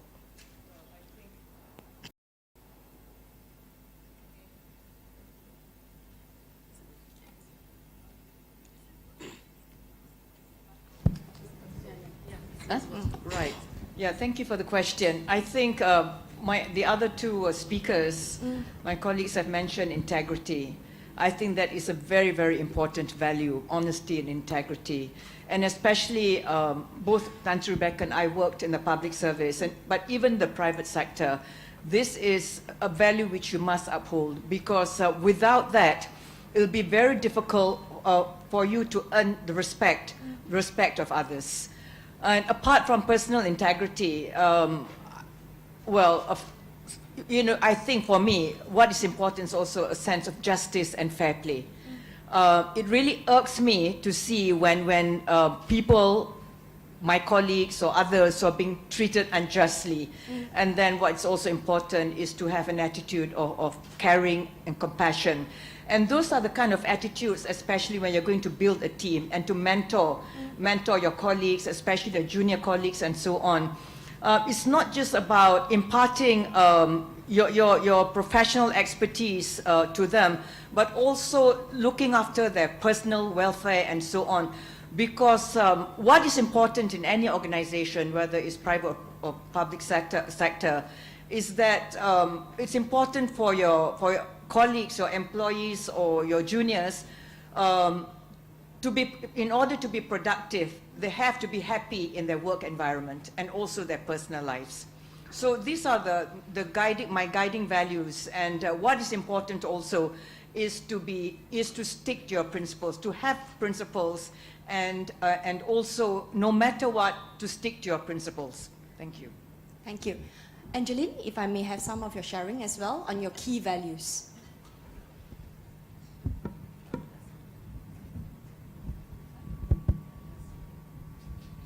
Okay, so what is value? Value, definitely it is, a set of belief or, the principles that guide our decision making on daily basis, helping us to distinguish or differentiate, the good from the bad, the right from the wrong. So, I believe for an employee to be successful, or to be happy, or to be productive, what is very important is the alignment of value, your personal value and the values of the company. Here, I'm just going to touch on two values. Number one is humility. Humility, to me, it means, self-confidence without arrogance. And I like to connect this with leading with humility. So in which case, I think it is important that if we want to lead a team, we must be able to share the credits with the team when we achieve something together. And then admit the mistake that we make, and admit the fact that sometimes we have our own weaknesses and we need help from people down the line. So I think to me that is leading with humility, and one of the principles that I hold very dearly to my heart. The second one is on communication. Here, we're not just talking about, sharing information on a clear and timely basis, influencing others to believe, in our ideas, support our ideas, but very importantly, it is communicating with authenticity, with openness and with honesty. Yeah. So that's what I believe in. And very fortunately, this is also the core values of the company. Yeah. Thank you very much, Angeline. Okay, interestingly, looking back, what would you wish you have known before you pursued your leadership roles? I would like Tan Sri, Dr. Rebecca, to share on this first. It's a tough one. That's a tough one. Thank you. I think it's an appreciation of your strength, and not, as you say, have that confidence, because you're in a very male-dominated environment. So you tend to always think, oh, I'm not good enough, I'm not good enough. So I think who actually recognized my strengths and nurtured it. You have the concept of sponsor. I think every woman needs a sponsor who pays attention to you. So if I had to live my life over again, I would say I would have early on found a sponsor. And rather than have it happen serendipitously. You happen to be at the right place at the right time. But so women, you should go out there and find a mentor and say, yes, be bold enough to go and say, I like what you're doing, and you have the qualities that I like.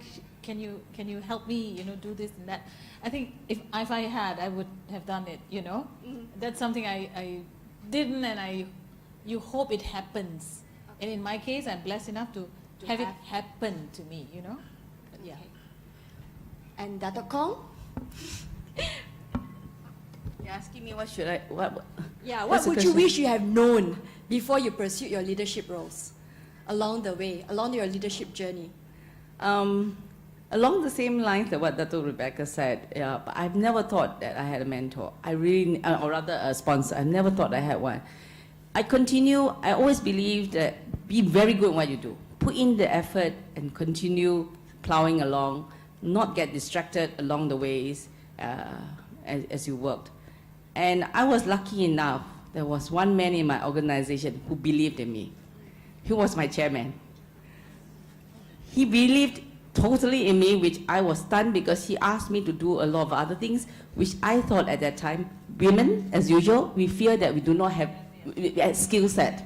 At that point, immediately, I thought to myself, will I be able to measure up, especially having to do a lot of original work outside of Malaysia? And but my mentor, my sponsor said to me, which is my chairman, said to me, I'm willing to take a bet on you. Okay. So I raised up my hand and I said, okay. And that's how I moved on. Yeah. They have your back. Very good. Okay. What has prepared you for most of the leadership roles that you have had and matters to watch out for working women in order for them to be successful at work? If I may have Shu Yan to share. I think Dato' Kong put it very well. The most important thing is actually to be good at what you do. You know, if you start off whatever field you're at, and you really work hard to be the best in that field, somehow or other that will open the doors to other opportunities that come along the way. I mean, my background is tax. When I first joined, after the Asian financial crisis, I left a then very international accounting firm to join a property and construction company. It was like, life was really interesting, right? So, you know, but I think if you are good in one field and people can sense the competence there, then sometimes along the way other opportunities opened up. You know, when we had an opportunity after the Asian financial crisis was over to go out to the market and, you know, place shares to fund managers, things I've always liked to do, which is to communicate, to write, to speak to people other than try to sort out tax issues, you know, gave me that opportunity. So, yeah, so that is very key. How about any matters, any advice or to watch out for working women in order for them to be successful at work? I've been very blessed. I have never felt that being a woman was a disadvantage at any point in time in my life. Possibly because of the bosses that I've had. They have never made that distinction, so I have never felt it. So, you know, for me, I would say the issues are that of competence. But I do appreciate very much, especially having heard, you know, Tan Sri Rebecca and Dato' Noh speak, that this is actually an anomaly in working environments. So I think for women, choices matter. You know, you have to make your choices on how you want your career to go. And of course, it's very different in the sense that it is still true, and it's probably right that the burden of the home to some degree in terms of child rearing and all that will still fall slightly disproportionately to women. So, you know, but who you choose to marry makes a bit difference also, lor. So, you know, if you have that choice and you choose one who can share burden sikit, then it's not so torturous, right? You know, so your path becomes a lot easier. And then, of course, the company you choose to work for, like the alignment of values, you know, if you go to a company and then you sense that this is a boys' club totally and it just does not align with your beliefs, then, you know, beat a hasty retreat and find another place, you know. But I think, you know, for any of the women who are working in Ecoworld, I think you can agree with me that we are gender neutral. And I think if you look also even in terms of the GMs that we have, down in Johor, we've got Ho Mei Ling, Pan Yan Chan, 50-50. Okay, in the Klang Valley, we've got Yvonne Yap, we've got Ho Kui Hong, and we've got Lau Tiam Chin, you know, so we are 66-point-something%, right? Okay, in Penang, we concede the territory to Khoo Teck Chong, you know, but, you know, it is gender neutral. At the senior management level, this is an exact 50-50 split. So, you know, and in every other area that we're in. So, you know, choices matter a lot. What about yourself, Dato' Nor Farida, in terms of being an advocate of differing areas? There's an NGO for women, for example, and civil service, international job functions. Yeah, what would prepare you for all the roles? Well, my generation was very lucky because we had very good quality education. Well, I attended a girls' school a girls' school. So we didn't have to compete with the boys. So we were on our own, but also our teachers, I attended a mission school, Methodist school, and we were encouraged to excel. You know, but even on the home front, my parents never differentiated between the boys and the girls. Okay.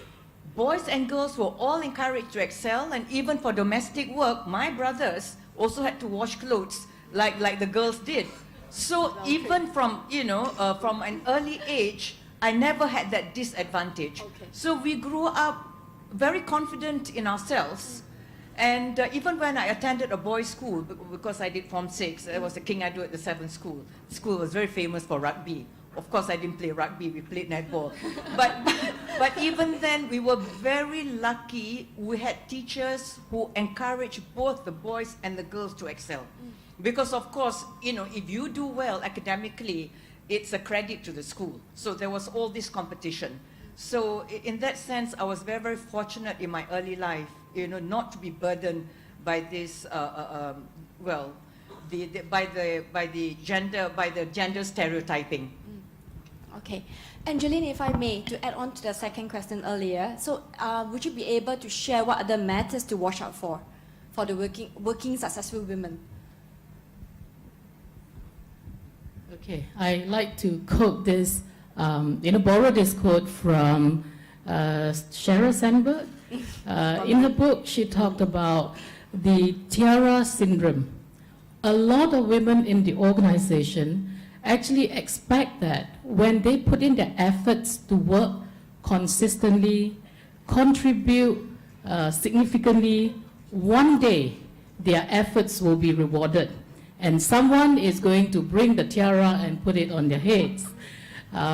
This is definitely, a picture of a perfect world. Yeah. So through our many years of working in different organizations, my question to all of you is: have you seen a lot of tiaras floating around the office? Maybe not. Yeah. And I also believe that hard work and results should be fairly awarded or rewarded.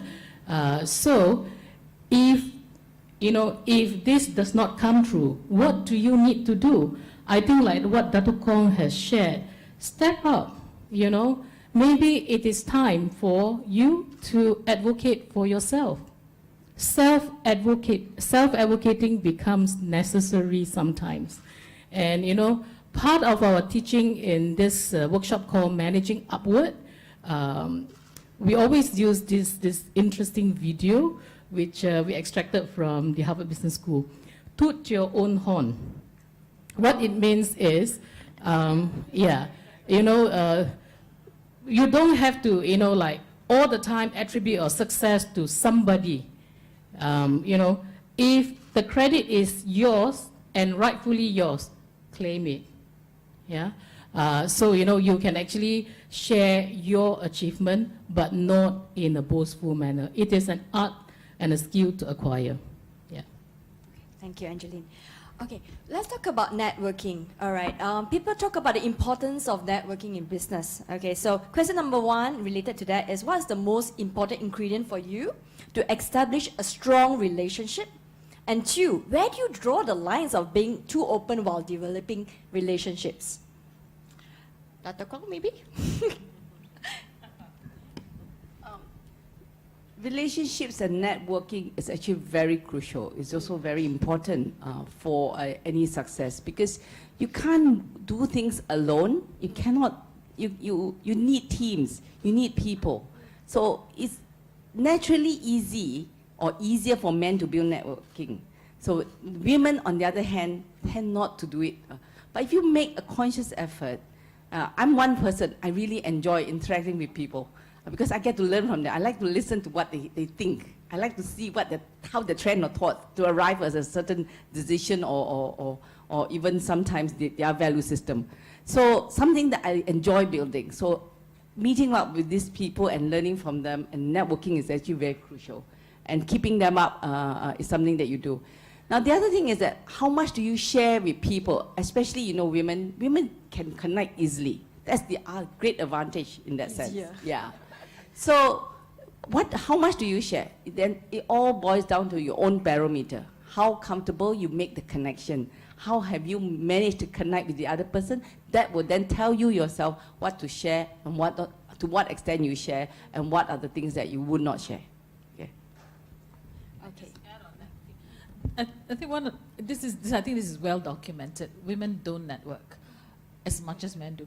After work, after office, men go to their bar or to their club or their golf, so they network. It's a very natural for them.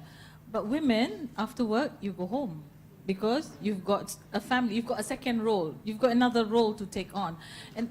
This is so documented. And therefore, we have to learn to do that.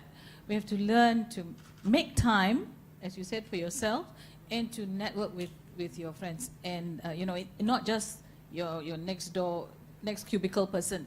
It's about networking across. So even in the civil service, you need to network across the ministries. You need to network across the businesses. So I encourage my officers to do that. They need to be seen in private sector functions, embassy functions. That's where you network. But then again, I appreciate that some of the younger ones with young families, this is a challenge. So, it's about, at the end of the day, finding that balance, that fine balance. And talking of balance, again, it's accommodating the role of women with young families and officers or staff with older parents, aged parents. Because now you have these twin roles for people. They not only have to take care of the young families, they also may have to take care of aged parents. So what we've and it's in the private sector, you have a lot more autonomy in how you want to run your company. In government, we have a set of what we call general orders, which tell you what you can and cannot do. More often, what you cannot do. So one thing that I tried to do is introduce flexible work arrangements. So what we did was we went out, I sent out my HR person to the different companies that have in place this system and see how we can adapt it to MITI. But let me say this, if there are other civil servants in this room, MITI is not doing it, okay? But if there are no civil servants in the room, MITI is doing it. What we do is, we've said it's a pilot. I keep saying it's a pilot, because if you want to institute it, you have to go through a process to introduce anything new. So what we've done is we've given options, 2 options. Those who have, but it has to be planned. It cannot be, I wake up in the morning, oh, I'm going to work late today. It doesn't work like that. It has to be planned and negotiated. So for those of you who have young families and there's certain days that you must, you anticipate that you're going to have some problems, you can choose to either work from home, but you negotiate with your supervisor, or you choose to come, you have different work hours. So we've already done it for a year. It is a challenge. It's not so easy even to get folks to think differently. It is a challenge. You got to get the supervisors to buy into this. You got to get the people to understand that this is a privilege and not a right. So this is the negotiating process. It's new that we're trying to introduce to ensure that you can, at least as an organization, facilitate that balance. It's very difficult to have this balance. Besides that, I think for women, you also need, as you said, you need supportive husband, you need a supportive partner. If the partner is got ego problems, sorry, you will face issues, and I've seen it among my colleagues. If husbands cannot deal with a woman's success, it's tough. So sometimes you have no choice. You already married the chap, what to do? But you've got to negotiate. Again, it's a negotiating process. Negotiate with them, help them to appreciate what you're doing, and also to have an understand the male ego and what needs, and therefore find that balance to deal, and that skill to deal with the male ego so that they can accept you, for what you are, and to support you in the process of your career climb, if that's what you have chosen to do. Otherwise, halfway you're going to have it's going to be stunted. It's really that difficult. I made some very difficult choices. I had some I have a very supportive husband. The difficult choice I had to make was I didn't want a live-in maid.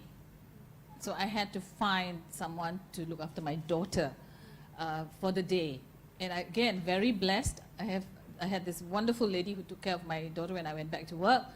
And till today, my daughter calls her Amma. My daughter is 24 years old, still calls this lady Amma, and her husband Appa. And when we were away in the US studying, every month she would say, I haven't spoken to my Amma yet, can I call her?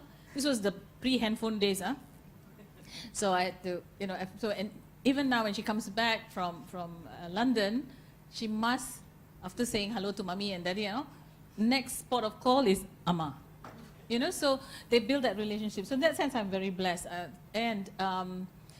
The other difficult decision that I had to make was because of the nature of my work and a lot of traveling, and my husband was a journalist with an international newspaper, so his time was really all over the place. The difficult decision was because I still didn't want a latchkey kid, she was young, so we put her in boarding school. That was a difficult decision. So at some point, you make difficult decisions, but you need to learn to live with those decisions and find, how to find a blessing in that decision, and still have the family unit stay together. Those were difficult, but I must say now that she's grown up, going to get married and all, we have conversations around those decisions that we made. And she said, yes, at first I resented you. She said, I resented you for sending me off to boarding school. How could you do it? I was your only child. The guilt trip, they put you on. But she says, but I learned to be independent. I learned to appreciate the home more, So that's what you have to encounter. Similar questions would not have been asked of men if this was a panel of men. You won't get this kind of stories if you had a panel of men, okay? But I'm sharing this with you. Thank you. Thank you, Tan Sri. Okay, Datuk Nor Farida covered the topic on glass ceiling. Okay, and so on the notion of old boys network still strong. So the question is, basically to Dr. Kong first, yeah. How do you get around it and continue to take the leap upwards? Build your own. Build your own. Seriously, build your own network. I think that's not impossible. Build a network of your, Dato' Rebecca has said, it's not just your next door neighbor, but your friends and as well as people from your industry, and build a network on that. But seriously, I mean, back to the key thing is that you have to be very good in what you do. You cannot be, you're in that position because you're women. You have to be in the board just because you're women. No. There's no free ride. All right. So if you're good in what you do, people will recognize your abilities and your capabilities, and therefore you will then move on in your career. Yeah. Okay, thank you, Dr. Kong. Okay, next on the topic of role modeling. Yeah. How do you advocate and practice role modeling at work? And that's on the professional front. And on the personal front, how do you apply role modeling with your family, especially with your children? What are your key values that you instill in your children? And it's challenging to lead by example. Yes, Xu Yan. I was told that I had to take this question earlier on, and I started laughing and saying that many people far more qualified to take this one on. But just coming down to, I think we're all role models to a greater or lesser degree to whomever we lead. At every level in your life, when you're in school, if you happen to be, a prefect or just someone who is even better, well, you're already a role model. When you're at home, you're a role model for, to your kids, to your siblings, everything else. So it comes down to who you are, and trying to be the best person that you can be in that environment, and allowing people to see that you're human, because I think a lot of people sometimes look and say, "Oh, so unreal, like this person, how?" But you see, when they can see both your strengths and your weaknesses, and of course you'll be a bit smart, don't go and show off all the weaknesses, that one you try to cover sikit, right? But when people feel that you are real, then they can relate better. And through that, and then they can say, hey, actually, if that person can do it, I can also. I remember it was, sometimes you can also have negative role modeling, say that person like that now. And this was a real classic case. I was a very lazy student when I was in A-levels. I'm always trying to find a shortcut, the shortest possible way and the easiest way to get to sometimes I take so long trying to find a short way that I might as well have just gone the long route. But one of the things that I decided I didn't want to do was, You know, like Datuk Kong, I hated sciences and I cannot count for nuts. So in order to get the requisite marks to go into the course that I needed to get into, I decided, okay, I take English as a second language. I take Bahasa Indonesia. This is in Australia. And then I take chemistry, which I didn't mind of all the sciences. I take one maths lah, never mind lah. But you know, must take insurance policy because you need 4 subjects and a 5th.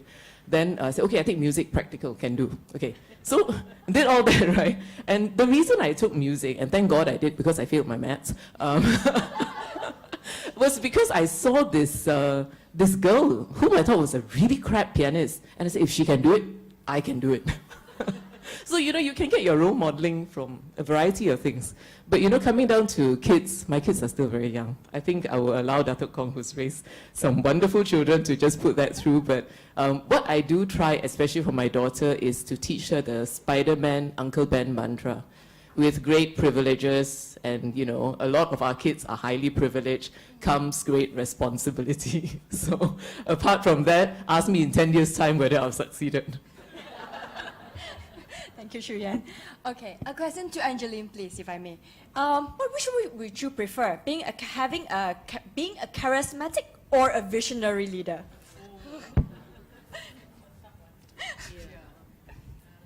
Who would volunteer to take this first? It's open. Yeah. So would you prefer to be charismatic or visionary? I think the hybrid. You could, Yeah. but usually you may need to choose. Yeah. I don't know. It's my burden. Sharing burden. I think it should be the hybrid. I think these 2 leadership styles have many similarities. Yeah, charismatic leadership relies a lot on persuasiveness, the personality of the leader in engaging the followers.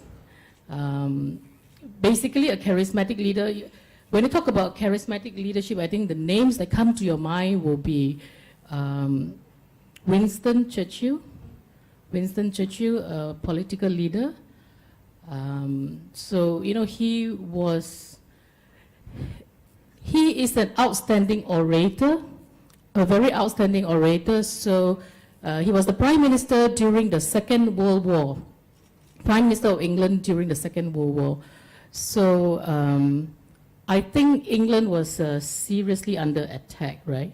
During the Second World War, the Germany's World War bombing of England.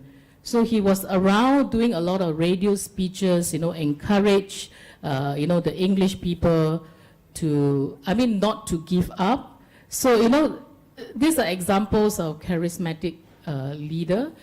They normally have, you know, visions as well, and they are able to convince people to actually support them in their cause. So the good thing is, this kind of leadership can actually thrive during crisis. But the downside is, if we rely too much on charismatic leadership, as far as an organization is concerned, I think when the leader leaves, company will be in chaos. Yeah. As for visionary leader, I think just like the name denotes, this leader has, you know, dreams, big dreams, and he's able to sort of, you know, bring this dream, the future dream, back to present, and then, you know, set these goals that you can achieve, right? So these are visionary leaders. Visionary leaders sometimes focus a lot on the future and at the expense of what is urgent at present. Yeah. So I think a combination of both will be ideal. Yeah. Well said, Angeline. Thank you. Okay, would we have time for Q&A? Yeah. We would like to actually open up a few questions to the floor. Maybe I'll take up. Yes, sir.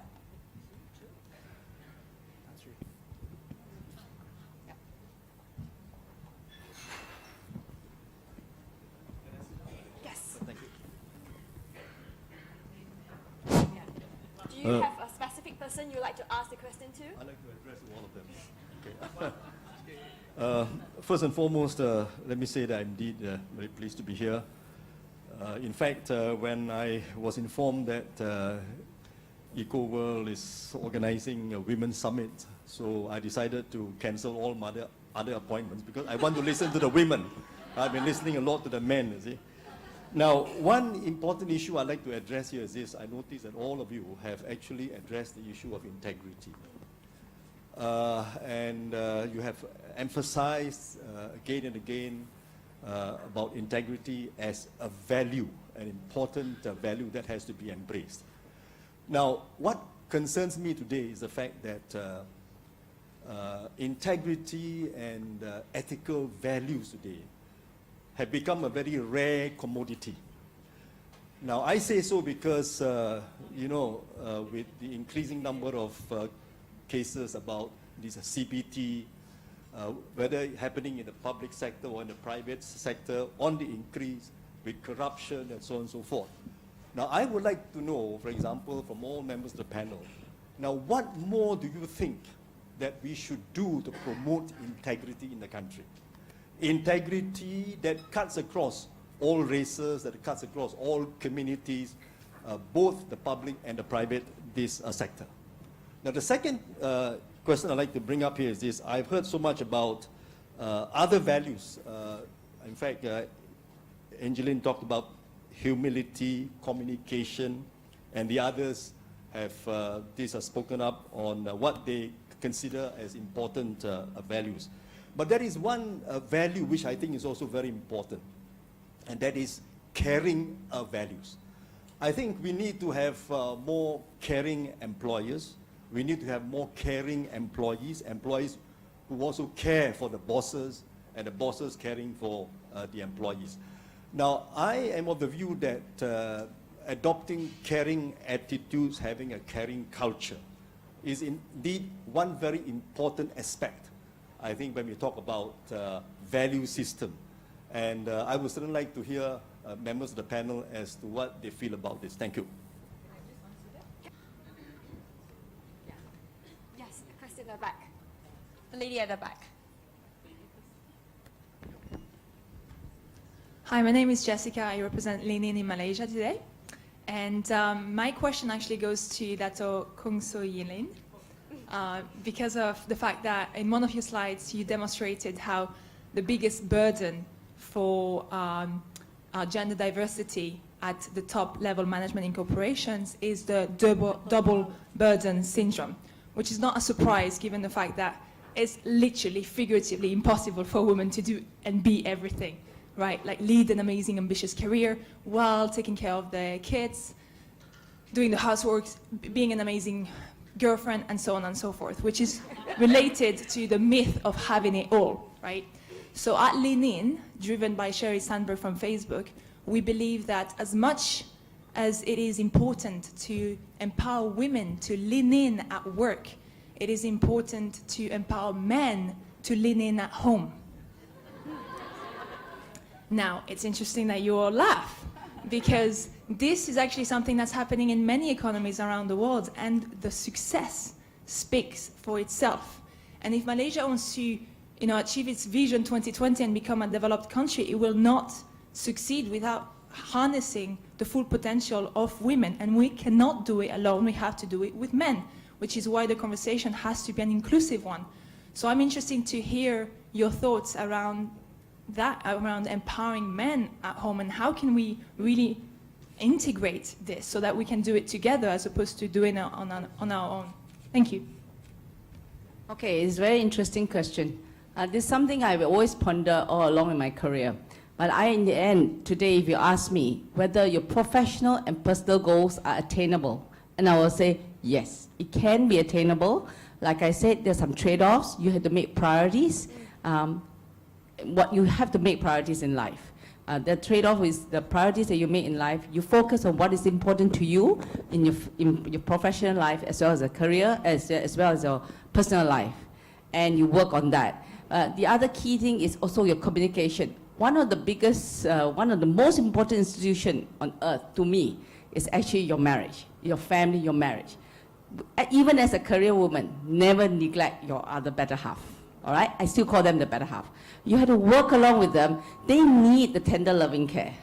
They need your attention. So you need to prioritize. You need to focus on how to prioritize with them. Have open communication with your other half. And when we decide, like in my case, I'm lucky enough to have a man for my dreams ever since I was young. I was in uni when I met my husband, and we have worked and toiled along in our careers together, all right, to today, after being married more than 30 years, all right? So the key to us is the communication that I constantly share, and we work out what are things that are important that we will do together, what are things that we can't, and how we need to live our life. So that is one thing you need to consciously work on. And this is also one of the failures for working mothers. As you see, divorce rates are also high because of that. All right? So we have to be conscious of the fact, and you can work that out. Open communication, set out your priorities, work out where you want to grow as a family, and work together to the goal that you want to attain. Well said. I think I can add a few cents to that, perhaps, because my kids are still quite young. And, you know, the thing is, don't feel like you have to do it all. Children are remarkably resilient creatures. If they are used to the fact that mommy has to work, they're used to the fact that mommy has to work. They, you know, you train them as you go along. So, you know, there will be people who will try to guilt you up, the what I call the hyper mummies group, you know, who will, you know, everything lah, I can cook the best thing lah, it's all organic lah, everything, I cannot, don't let them guilt you up.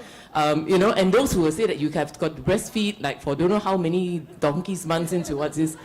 My job was IR, okay, I got to come back and I got to go to New York. There was no way I was going to sit in Fifth Avenue in a hotel, go pam pam pam, it's not going to happen. So, and there's nothing wrong with formula. I grew up 100% formula, I'm fine. My kids never had more than 2 months. So, you know, you have to sometimes throw away some of the guilt that either society or extremes of views come and try to impose on you. And when you do that, life becomes a lot easier. I agree, and you have to put your foot down where you need to put your foot down. When I had my girl, and my mother-in-law, sorry if you're a mother-in-law, my mother-in-law came to stay with me, supposedly to help me. And yes, yeah, she was there. And there was one time I was doing something and my daughter had pooped. So I told my husband to go and clean her lah. And my mother-in-law actually took offense. She said, I never brought up my son to do this kind of dirty work. So then I said, okay, you must treat people with respect still. It's her opinion, old school, you must respect. So, quiet time with the husband, I said, well, she has to go home. Yeah, I mean, that's what it is. So you must, instead of having tension and throwing tantrums and fights, you got to be clear. This thing cannot work. Clearly, it cannot work. You cannot let it fester. You know, this is a different way of looking at life, and we have different ways of dealing with children. So, she went back home. And but yeah, we're still friends. You see, we're still friends. So you avoid, to some extent, with people from, well, my husband is of a different culture. So you got to learn to deal with people of you deal with the different cultures. That's the value and the beauty of being in Malaysia. So adjust, adapt, and don't have to be confrontational. Oh, that's not the way I was brought up. You know, I mean, really deal with it in a quiet way. It can be done. So compromises. Also, you know, I am to some extent obsessive compulsive. Everything must be in its proper place. But I've learned over the years that it's okay lah if the bed is not made lah. What to do? Remember, I chose not to have a maid, right? So it's okay lah if I come home and my husband's retired now. I come home and I know exactly how many cups of coffee or water he had and where he had it. It's okay. You have to learn to let go. You don't obsess over small things. Don't sweat the small things. And then you can have like Dr. Kong. I met my husband in university. We've been married more than 30 years. You got to learn how to let go. You know, he has accommodated some of my quirks. So what to do? All right? Yeah, thank you. very interesting. And I really like what Tan Sri Rebecca has just said. Don't sweat the small things. Yeah. But I'd like to go back to Tan Sri Lee's question on instilling a culture of care. So I just want to, probably just use, this is definitely our culture. I can just cite this very recent example. My dad just passed away end of December, and that was the New Year season. A lot of people were on leave, and my kampong was actually, my kampong is actually very far away, like 4 hours drive from here. But I was so touched that so many people actually turn up to pay the last respect.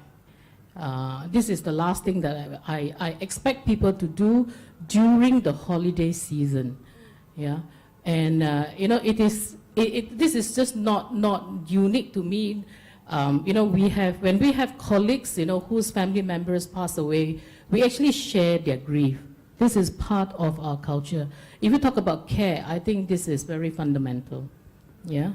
If you're talking about care at a corporate level, definitely we have our Ecoworld Foundation, and our staff are volunteers. We definitely encourage our people to contribute their time and resources to reach out to the underprivileged segment of the society. Yeah. There are many examples that we could share. For example, last year, we sent a big troop of people to help out in the Mani Urai flood relief mission. So yes, this is definitely the culture that we are instilling at Ecoworld. Thank you. Can I just add, there's one thing that we can all do as organizations, which I find missing. In the civil service, for sure, we do not go out of our way to accommodate people with different abilities. So what we've done in MITI is to engage with the Malaysian Association of the Blind. There are blind folks out there who are very qualified, who've got degrees but cannot get jobs. And they are put in places like, really menial jobs. Those days it was telephone operator or reflexologist. It is a crying shame for us to do this. This is another segment of population that's neglected. So what we've done is we've brought them in, and the system doesn't allow us. In the civil service, you cannot just bring people into the service. So you bring them in as temps. They come in as temporary workers, as contract. So we've had them with us. The thing is, you have to also adjust. I remember when we first brought this group, we had five blind. We have now 3 blind people working with us. Even the supervisors refused to have them because they cannot do this, they cannot do that. So I said, excuse me, you have to adjust. The system must adjust to accommodate them. So because they have talents, latent talents, which have not been given an opportunity to bloom. So you have to accommodate it. So we also. Because sometimes, what she said, but Cheryl, the lean-in person, I forget her name, she talked about how she had, she said how she had to, only when she was pregnant did she realize that you needed to have a parking space nearer to the office entrance. Got the folks to come in to work with us, but you just think that they will adjust and adapt, the system will adjust and adapt. And one day when I'm coming into the office, and there's this taxi in front of me. It was raining. This taxi in front of me, it was taking a long time. I was like, what is going on? Then one of my blind officers stepped out of the taxi, and then I realized, oh my God, what did I do? So I asked him, I said, how do you come to work? Normally, do you take the taxi all the time? Then he gave me this very convoluted way of how he gets to work. So I said, okay, since you are in Brickfields, can you now find your way to Central, and we'll get a shuttle for all the people who have difficulties. So it wasn't just for him. So now we have a shuttle service, so folks can commute to Central, and then from Central we get them to office, and then likewise from office to Central, and they find their way home. So basically, it won't come naturally. It has to be something that you have to consciously put in place. So whether it's CSR, we have our own CSR we've taken over one part of Jalan Duta, and we have our folks going there once a month to clean it up. But it has to be, structured. It has to be consciously done. Otherwise, even people like me, I mean, you've done your good part. You've employed the blind people. Then you leave them alone. Your lifts cannot accommodate them. So now in our new building, thank God, we've got this what the guy calls stocking lifts. So at least some things are being done in place. So there's a lot more that organizations can do to accommodate people with less abilities than us. Yeah.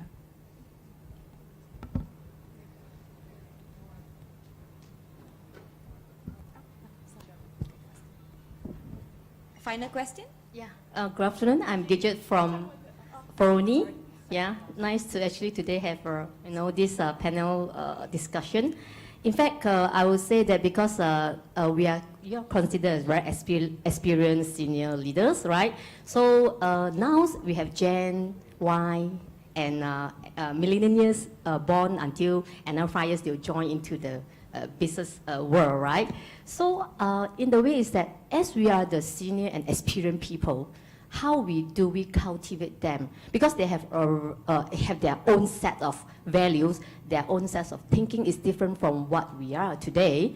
But we are actually want to cultivate them, to groom them, become a better leader in the future. So how we actually put our efforts in this area to blend into their life, to become, you or whatever with them, and how to cultivate them, become a better leader in future. This is my first question. Second, talk about culture. I think we have been traveling to US, Europe, all these different countries, right? And then they have different values into the culture and become one of the behavioral type of work environment that provide to our working environment as well. So how could we do that to build these cultures with our values uphold there? So these are my two questions. Thank you.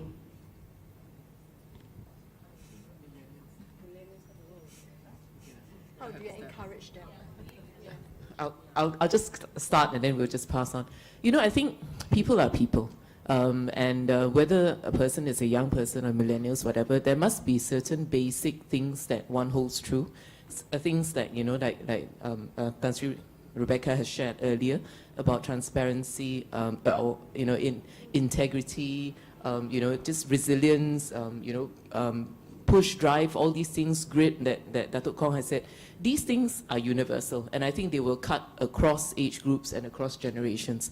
But styles of working will differ, and in that sense, I think we have to be flexible as older people, that they may not do it the same way that we did, and nor should we expect them to. Give them the freedom to do it, but anchor them with, with basic values, with support, and hopefully with a bit of structure. I tend to agree with you. The things that they also want success. They also want to rise up to be a senior leader as well. But the way they do it is very so different. You have to connect them differently. Like what we do now, I have Instagram to connect with them. See? So you have to go... so you have to connect with them in a different manner. You have to talk their language as well. But it's also good. It also actually, with all these IT things that's going around, it also makes me very efficient. I learn a lot from them. Yeah. What I did, because we were moving to a new office, so that was an opportunity. So we took the whole gang to Google in Central, just to have a feel of how they manage office space, because I figured young people must want to do things differently. So also, when we were choosing the decor for the office, we got a young team. I got one of the young officers, I said, you in charge, you go talk to your people and see what colors they want, what kind of furniture. Try, to involve them in it. And well, we're still government, okay? Still must. So what we've created are certain shared spaces where they can go. So it's colored differently with bean bags of different colors, so that they can at least have some time. And I'm hoping they will use them, maybe because they said they wanted it, right? So we got them. We created these shared spaces, and now I have to say, oi, got shared spaces, go and use. But so we try and accommodate some of the things, but end of story, KPIs are KPIs, deliverables are deliverables. We try and be as collegial as possible, but must deliver lah. That's it.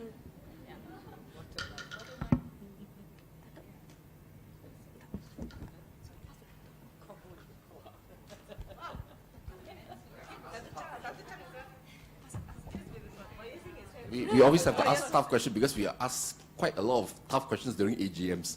So this is our chance to ask you tougher questions.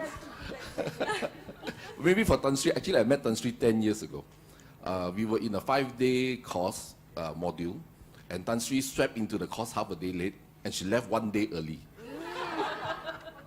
A GLDP, Global Leadership, very expensive course. The rest of us were, because the company paid such a heavy price for the course, all of us were there before 9, Monday to Friday, and we only left at 7.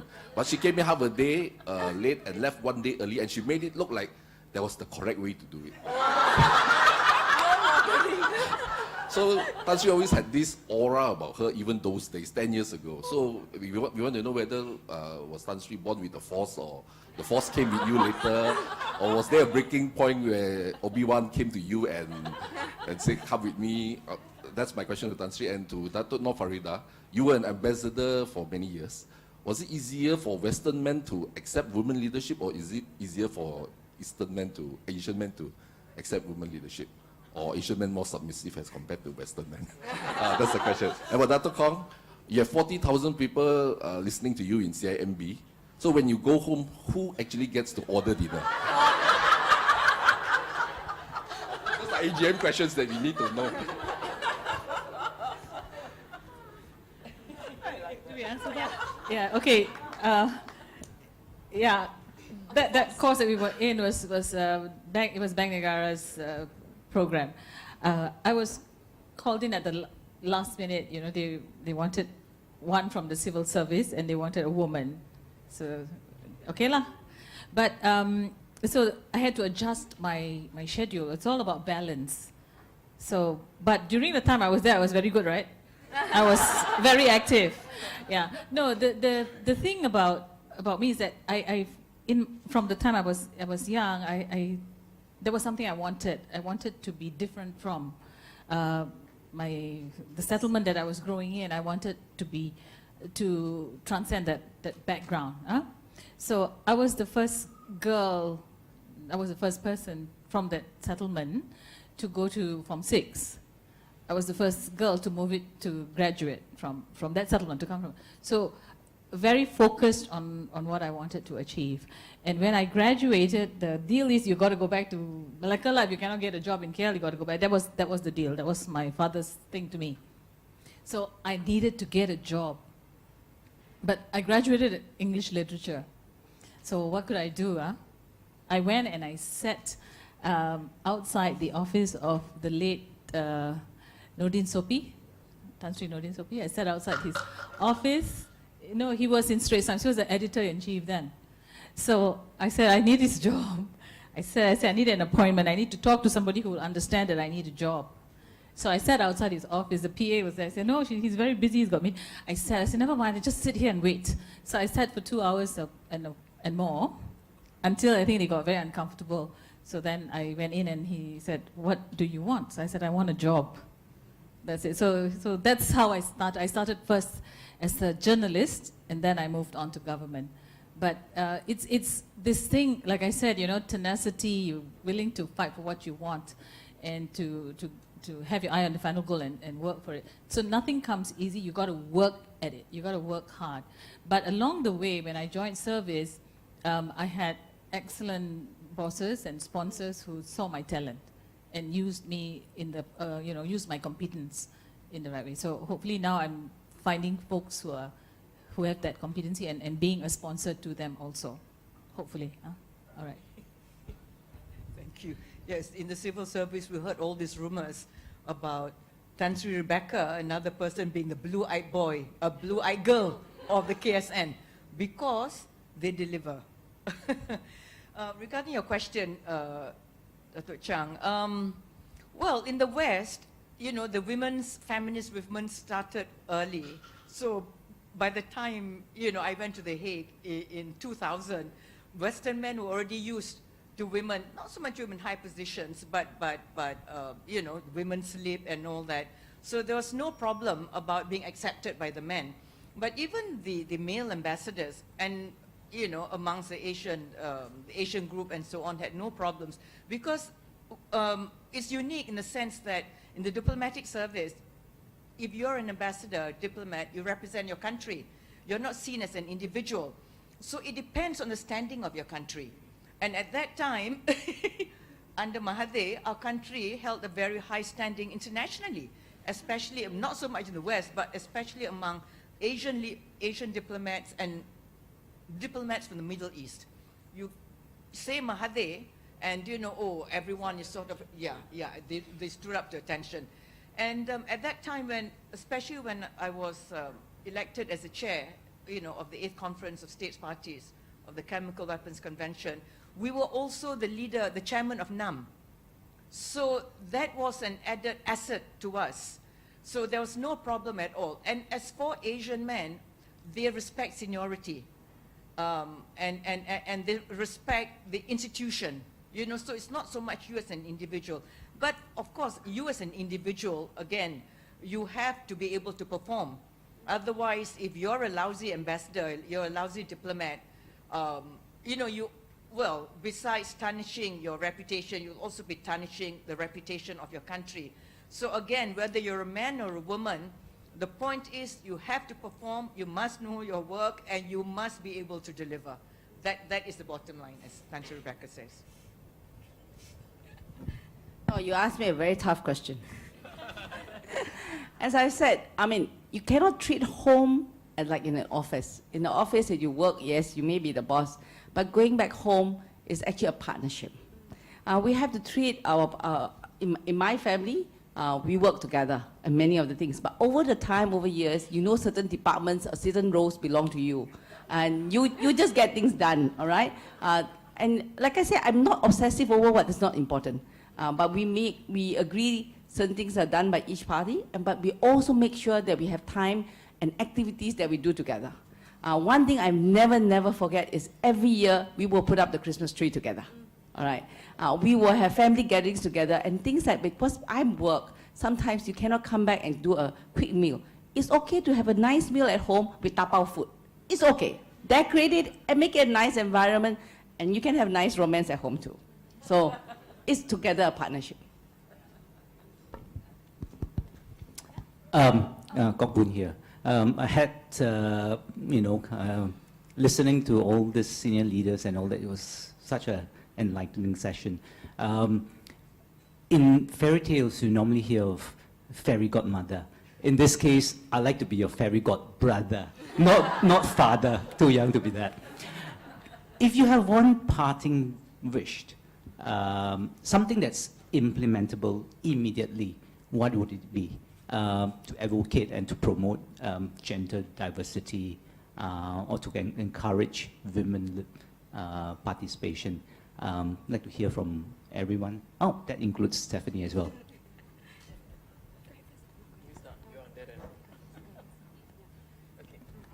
I think for me it's more flexibility because as rightly pointed out by Sweden, this double burden thing is a very real thing that will become more real if we cannot get mates. So to the extent that the job allows it, and again, I don't think as women you should ever ask for special favors, to the extent that the job allows it, be flexible in how the work arrangement is structured, because then you don't lose people. Because as the panel has rightly pointed out, if you lose them at the mid-management level, you will never get them at the senior management level. I think in the work organization, what is important is that we have to give opportunities to all, women and men. Choose the right person with the right skill set to lead, giving them the opportunity. So then you can harness the women who think that, yes, I've been given the opportunity and I'm good, I'm allowed to rise to this position. And meanwhile, at the home front, I think, as I mentioned, I've said earlier, it's a partnership, whether it's men and women, you work together. All right, and you hope to encourage one another to pursue your dreams. Because it's important to be a home front that you have a happy family. Without that, you'll never be happy at work. Right. I think our company, Ecoworld, has got the right balance because we're very fortunate in having visionary and charismatic leaders. And then also leaders who are gender sensitive. The very fact that we're having this summit and inviting, people, like Tante Rebecca, Datuk Kong, to share their experiences and their personal journeys and so on. And I hope the audience, our colleagues here, have benefited enormously from it. But I agree that it makes economic sense, you know, to also encourage both your male and female employees to advance so that they can fulfill their ambitions and not to put obstacles in their way. But in the case of women, because of the double burden, they need help. You need to facilitate their participation in the work of the organization, and also to encourage them, to be able to encourage them to also. So what is important is to recognize that and to be able to facilitate that, like providing childcare facilities, flexible flexi time, flexible work hours, and so on.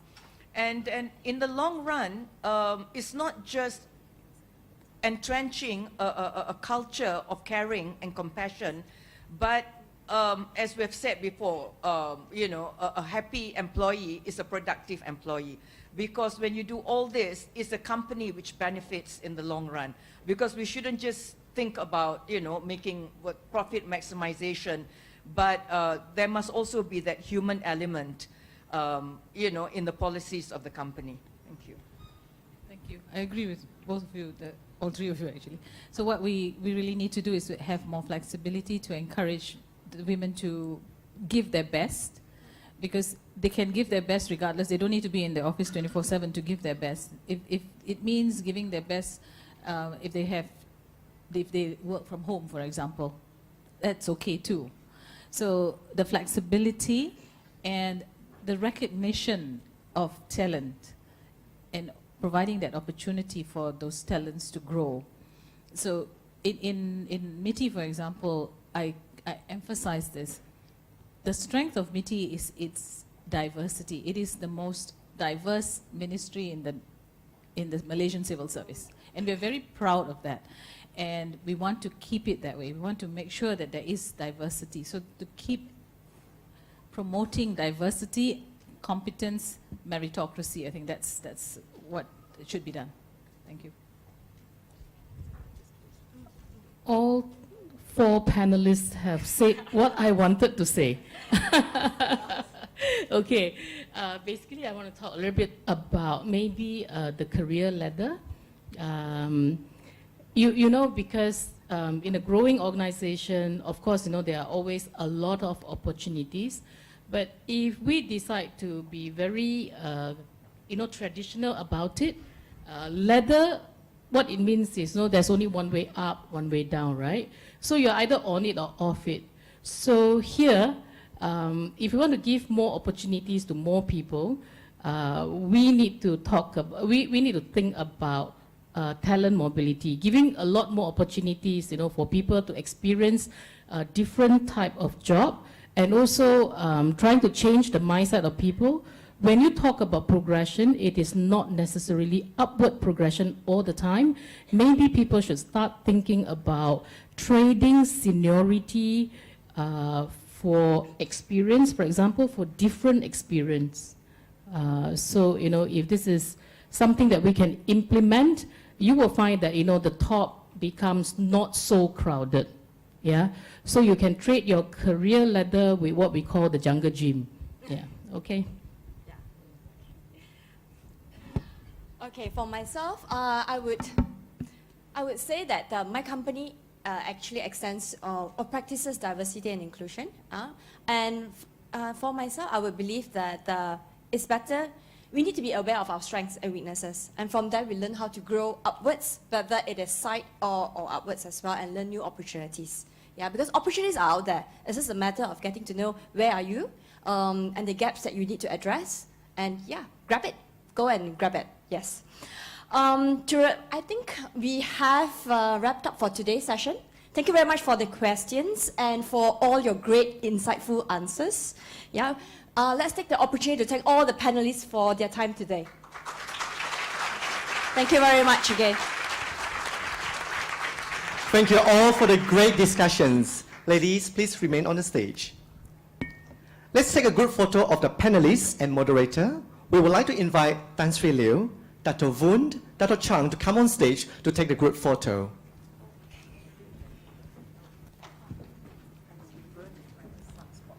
We shall stand behind the ladies.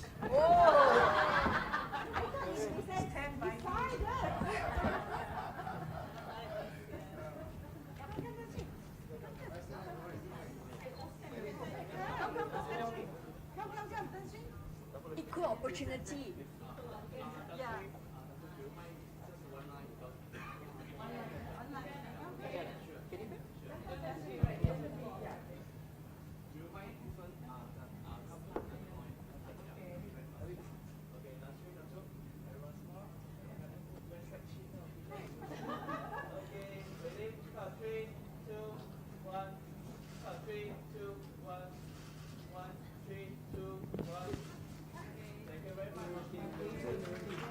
Thank you very much.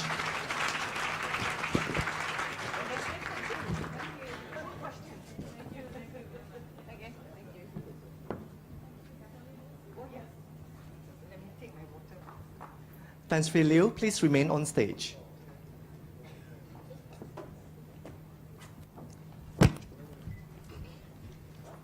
Ladies and gentlemen, Team Ecoworld, it's my honor now to invite Tan Sri Liu to give his closing speech.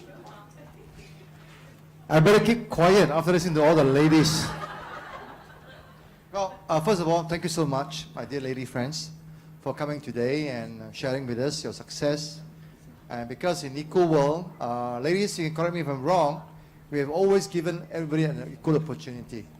Whether you are a lady or a man, I look based on your ability, not on your gender. I think a lot of things that we have done so far in Ecoworld is that we allow also you grow up, whichever way you want to grow. Looking at the composition of course, the first few guys, the seniors, I call the 7 old men. 7 old men, they're all men, because these are the men who started with me from nothing.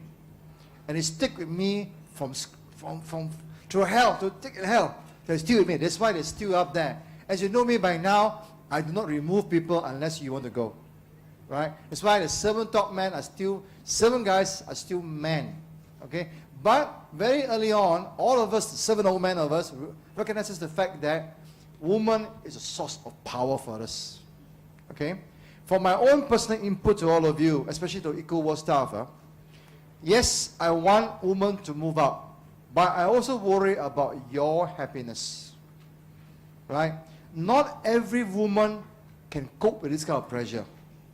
So at Ecoworld, we must allow flexibility for women who wants just a job and women who wants to climb out. So we must have policies allowing for both. You cannot expect every woman to be a CEO because there's only one CEO. All right? There's only 5 or 6 division GMs, so there's not that many. So, but the women are the critical base of our workforce. So there must be policies, which Anjali is doing right now, to allow those women who wants a job because of boredom, who wants a job because of financial security, yes, make sure they work and make sure they stay with us. Because you'll be surprised, these are the core. Not every woman can be Ho Mei Ling, Ho Kui Hong, Xu Wen, Angeline Low, Yati. They cannot. Not many. So, similarly, not many men. Not many men that can be Chiang Kim Wah. Am I right? Am I wrong? It's the same for men and women. So we must allow flexibility for women. If you say, yes, I want to climb on the corporate ladder, I don't care. Yes, we will give you that opportunity. But you say, I'm happy with my job, I don't want promotion, I want flexible hours, I want to continue in my career, but without the pressure of going up, please make sure we retain them, because these are the women, the core, the backbone of what we've done before. And you'll be surprised in Ecoworld, and similarly in Satya before, the woman is well, I would say the woman is also a strength that have brought us so far. Those who work with us, you know. Behind every successful man, there's also a woman, right? Either at the side or behind. But sometimes in front also, you know. That is true. It depends on your own character, what you aspire to be. That's why in Ecoworld, we will make sure that whatever you want to be, we must be there. As the chairman of the board, I have told my 2 CEOs, Chiang and Teo, make sure we allow women to come out, because you'll be surprised, women are more, have stronger personality, tendency to do good things instead of bad things. Man, brother, all gone already. If you want a serious thing to get done, send a woman. No nonsense one. It will get done. Precisely. That's why when I pick an assignment, if I want it done diplomatically, I send Wong Xu-yuan. If I want to fight, I send myself. Because it depends on how you handle the situation. So we must decide carefully how we promote people, how do we bring people out, and make sure, bring everyone along. Whether you are man, woman, young or old, color, religion, we must bring everyone along. Then only a company can be successful. Then only a company can prosper. Then only a company can conquer the world. Yes, I always tell people that all the PR campaign is on me. I become the picture of the face of Ecoworld. Before that was Satya. But the real success is not me, It's the people that have always been with me from day one.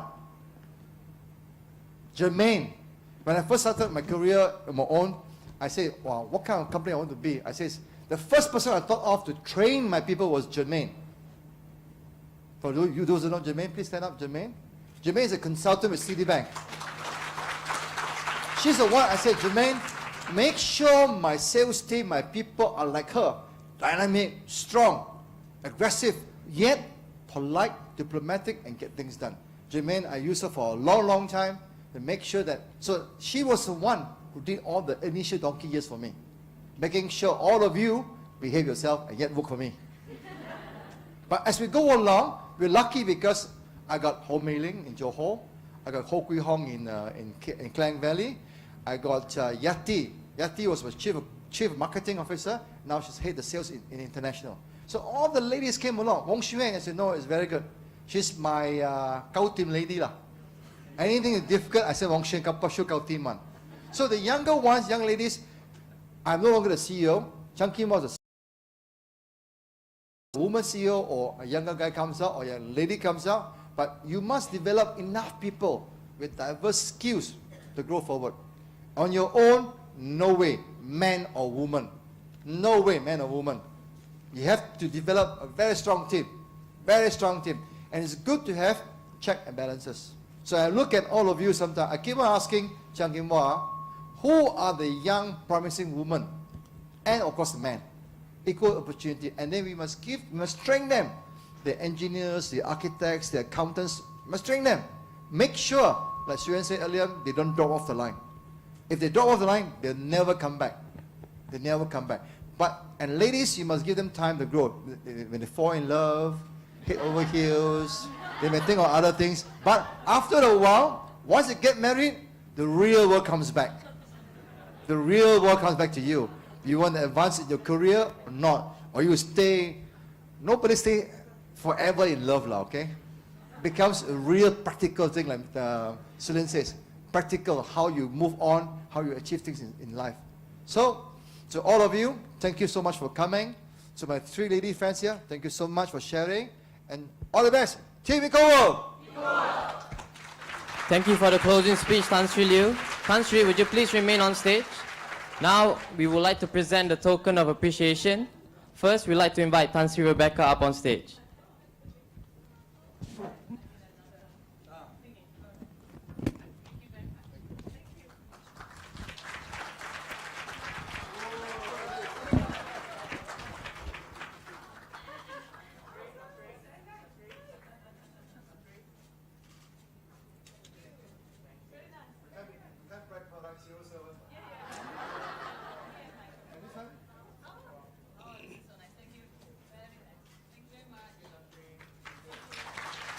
Thank you, Tan Sri Rebecca. Next, I would like to invite Dr. Nor to come on stage.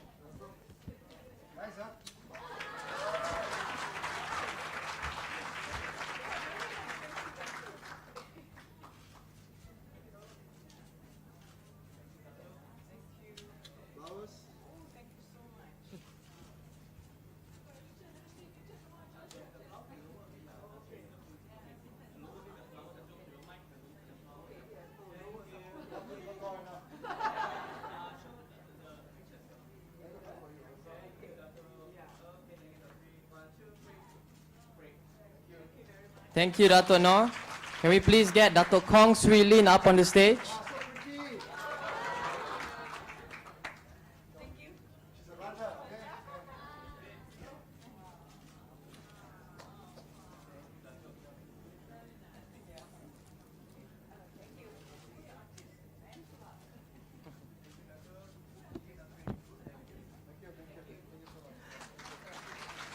Thank you, Dato' Kong. I would like to invite Ms. Stephanie Ho to come on stage.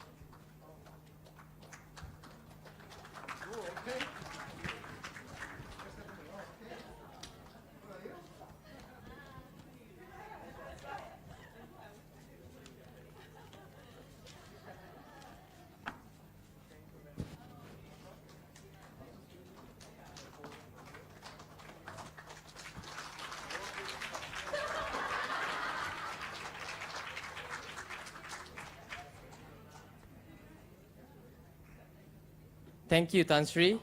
Now is the group photo session.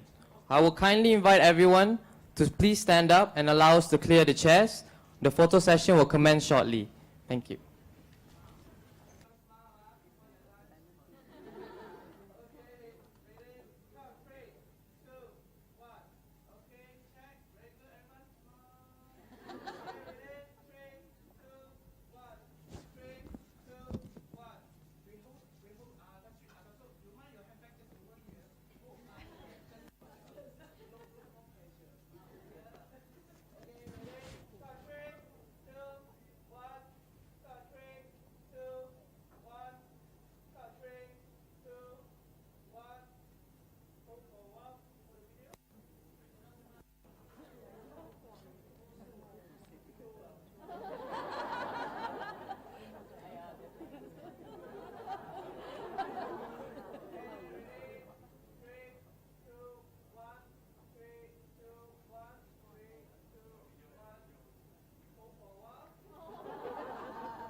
Thank you everyone for your participation in the Ecoworld Women's Summit.